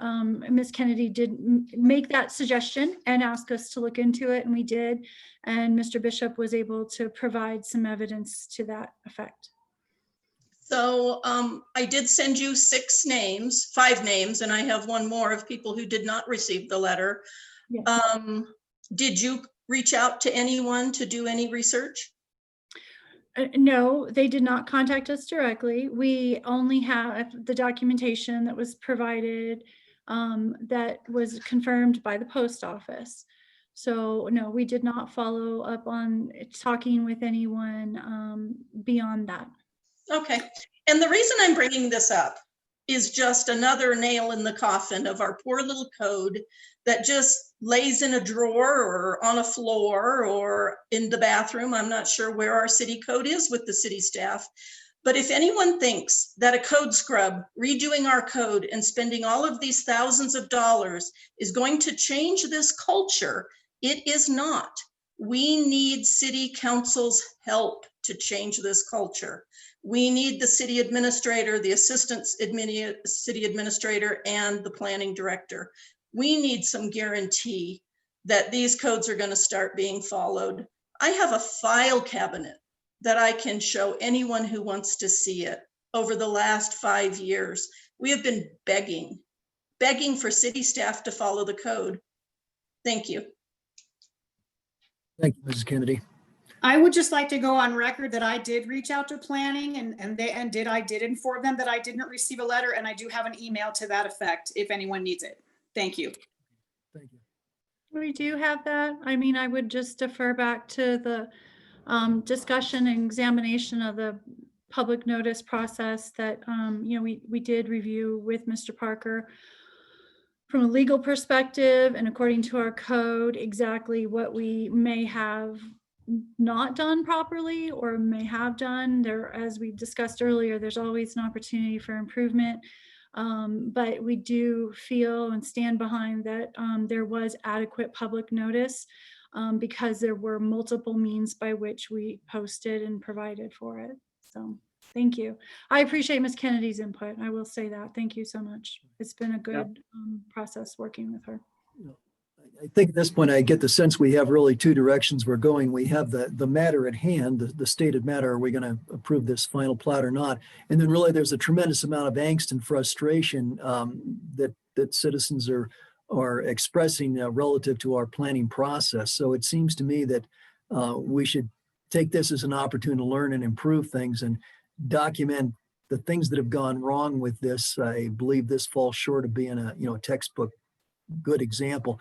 We ought to take that and try to make things better. So I will propose later on that perhaps city administrator take it on to go through and do an after action and figure out what needs to be better here and maybe ask for some results, recommendations back in 30 days or so, something like that. So I think, I want to see this process improved. I want to address citizens' comments, but I also want to get on to the business at hand tonight.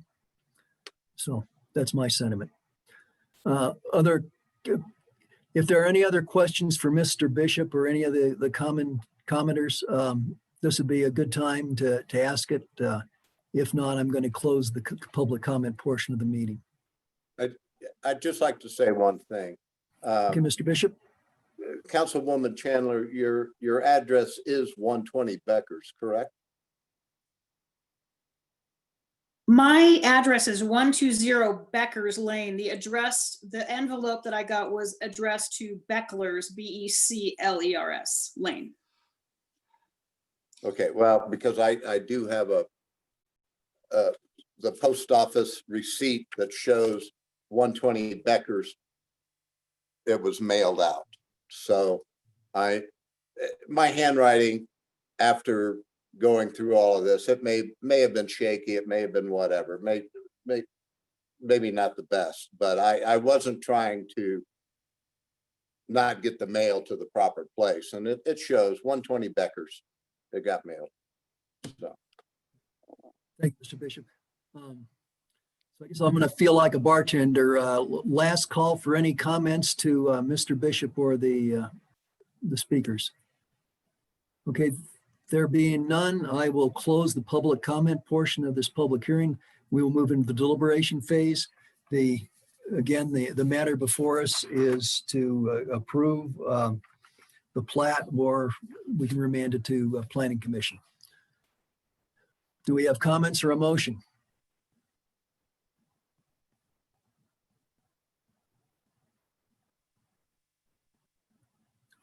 Mayor Pro Tem Fortune?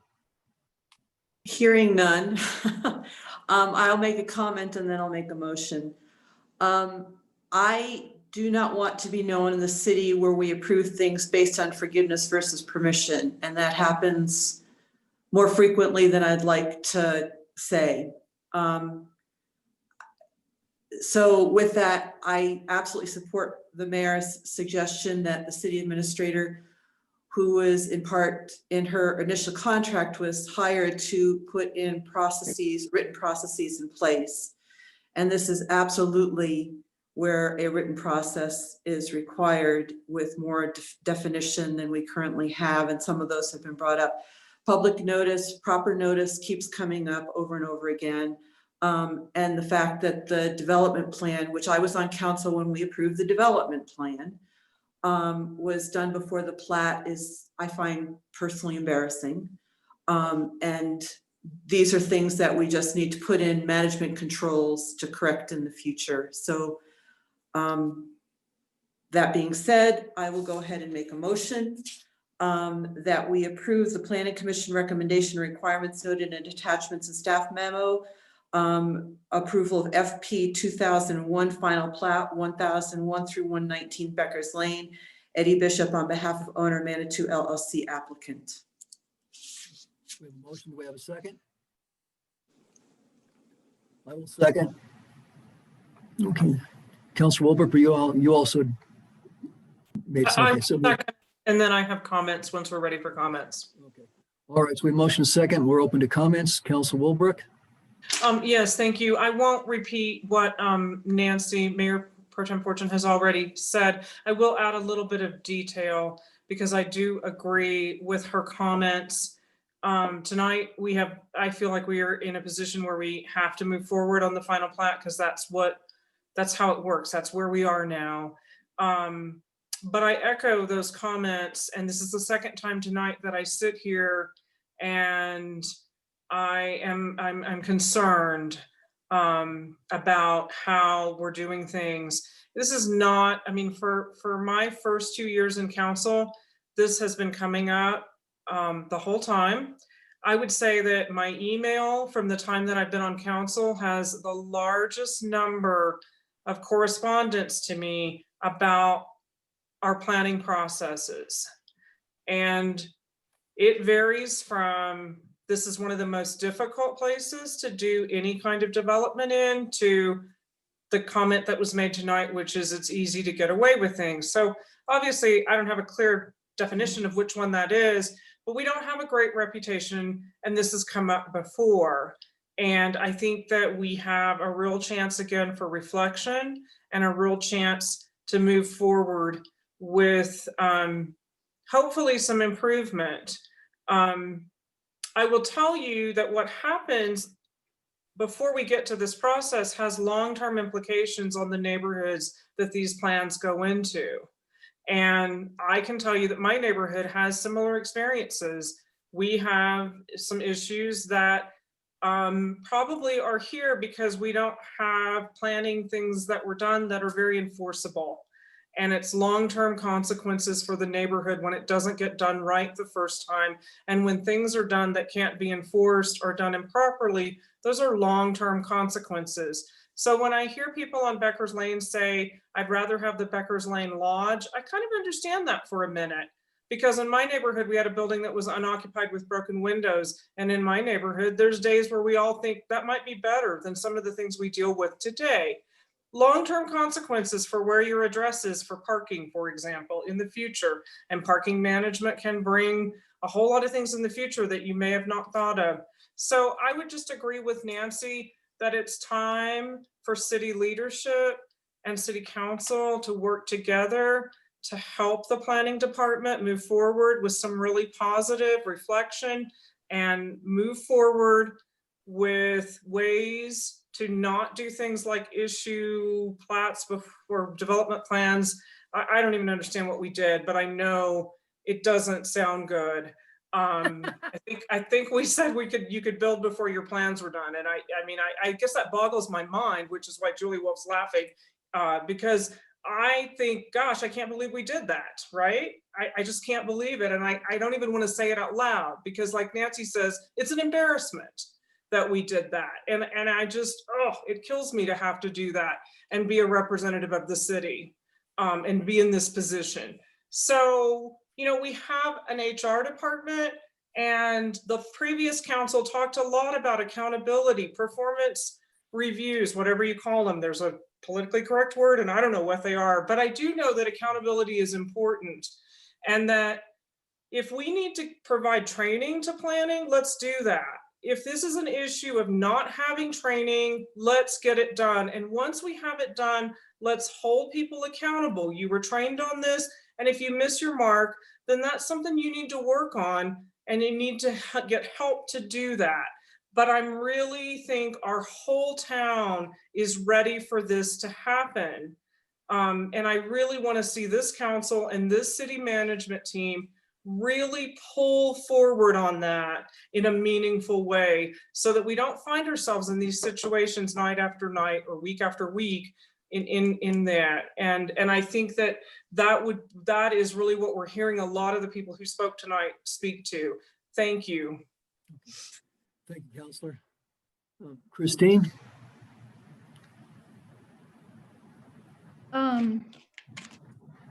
So I think it's important we stay focused on what we're trying to deal with tonight. But as a staff person, we're sitting here getting crucified. Okay. What we are dealing with right now is the result of inconsistent leadership in the city. There have been well over a dozen planning directors in a handful of years. The staff in the department have strictly and only followed the direction that was given to them by prior planning directors and prior city administrators. Michelle, Dylan, myself, none of us have gone out on a crazy limb. You know, we're not trying to break any laws. We're not trying to do anything wrong. I respectfully disagree that this is an HR issue. This is about consistent leadership. The planning department, that's what I was hired to do, is come in, and I'm committed to doing that. But I have to tell you, it's very, very difficult to consistently be crucified for what is inconsistent leadership over the past 6, 7, 10 years. And that was one of the things that Darlene Kennedy herself has counseled me on, is inconsistent leadership. So I'm here to be a partner. I'm here to make improvements in the code. I'm here to work with developers and improve the city from an economic development standpoint. But I would ask that this not be an opportunity to just crucify my staff. This is, I feel, dangerous, and why we consistently have staff turnover. That's all I have to say. Thank you very much. Thank you for your comments, Christine. We appreciate it. Okay, so we have a motion and a second. Any further discussion? If not, let's vote. All in favor of approval, say aye and show your Nancy hand. wants to say something. I'm sorry. Thank you. Nancy? No, sorry, I just wanted to respond to Christine. It is not my intent. I think I very clearly understand the issues of inconsistent leadership, which is exactly why when we hired Denise as our city administrator, it was to give the stability to the staff and the city. We understood the criticality of that.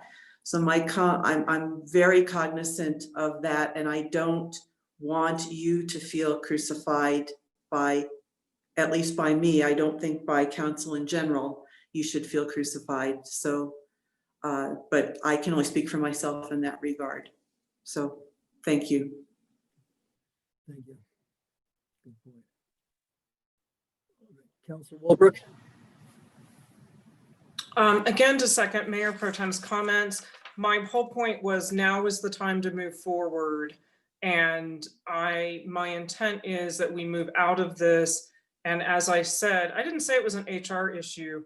I just think that HR brings a lot to the table, maybe even helping you find training that you might need to correct some of the issues that we have. But I think I would be doing my citizens a disservice tonight if I didn't say that in the future, we really need to take this by the horns and get going on it and really look for that stability that's been lacking and move forward with it. I just agree with Nancy, But the time to move forward on making this better is now. Thank you. Any further comments? If not, let's vote. All in favor, say aye. Aye. Aye. 1, 2, 3, 6. All opposed, say nay. I respectfully recuse myself. Right, thank you, Councilor Chandler. Motion passes 6-0. Okay, thank you very much. Mr. Bishop, thank you. Thank you, council, and thank you, planning. Thank you very much. Thank you. If I may, Christine, thank you. We understand it's a cultural change is not an easy thing to do. So we're all going to have to work this together. Thanks. Okay, so the next item is receive or act on council correspondence. I would propose that since we're having a meeting again Thursday night and we have the election tonight, that we pass on that. The one comment I would have, when we last met, we weren't sure what time we would meet. Councilor Wolbrook had a conflict. She's resolved that. So I would propose that we meet at our normal time of 6 o'clock for Thursday night. Anyone opposed to that? Okay, seeing none, we'll meet at 6 o'clock on Thursday. That'll be a work session. Mayor right. Grant, can I ask a question about the Thursday meeting? Sure, The please. It was my understanding that Chief Churchill was going to give a presentation. I didn't see that on the agenda as of yet. Is that still the plan? Yes, it is. There actually be two items. One will be a discussion of the incline MOU, which I think essentially is to go to winter hours. And then the second item would be Chief Churchill's presentation relative to homeless and fire mitigation, that sort of thing. Thank Judy, you. that's been approved and uploaded, right? Because that should be uploaded today. It Okay. got uploaded during the meeting, I think. So it got loaded early today, so it's out there in all the places it needs to be. Great, It thank wasn't you. there when I looked for it this afternoon, around 2 Right. o'clock. Okay. Our next item of business will be the city administrator's report, and perhaps we should forego that as well. Okay, we're going to forego that. Thank you. Last item of business is adjournment. Do I have a motion? Is that Councilor Wolf and seconded by Councilor Wolbrook? Okay, all in favor, say aye. Aye. Motion passes unanimously. Okay, thanks. It was kind of a rough night and we have some excitement to go, probably. Good See night. you all later. See you Thursday. Thank you. Well, I'll tell you what. Here.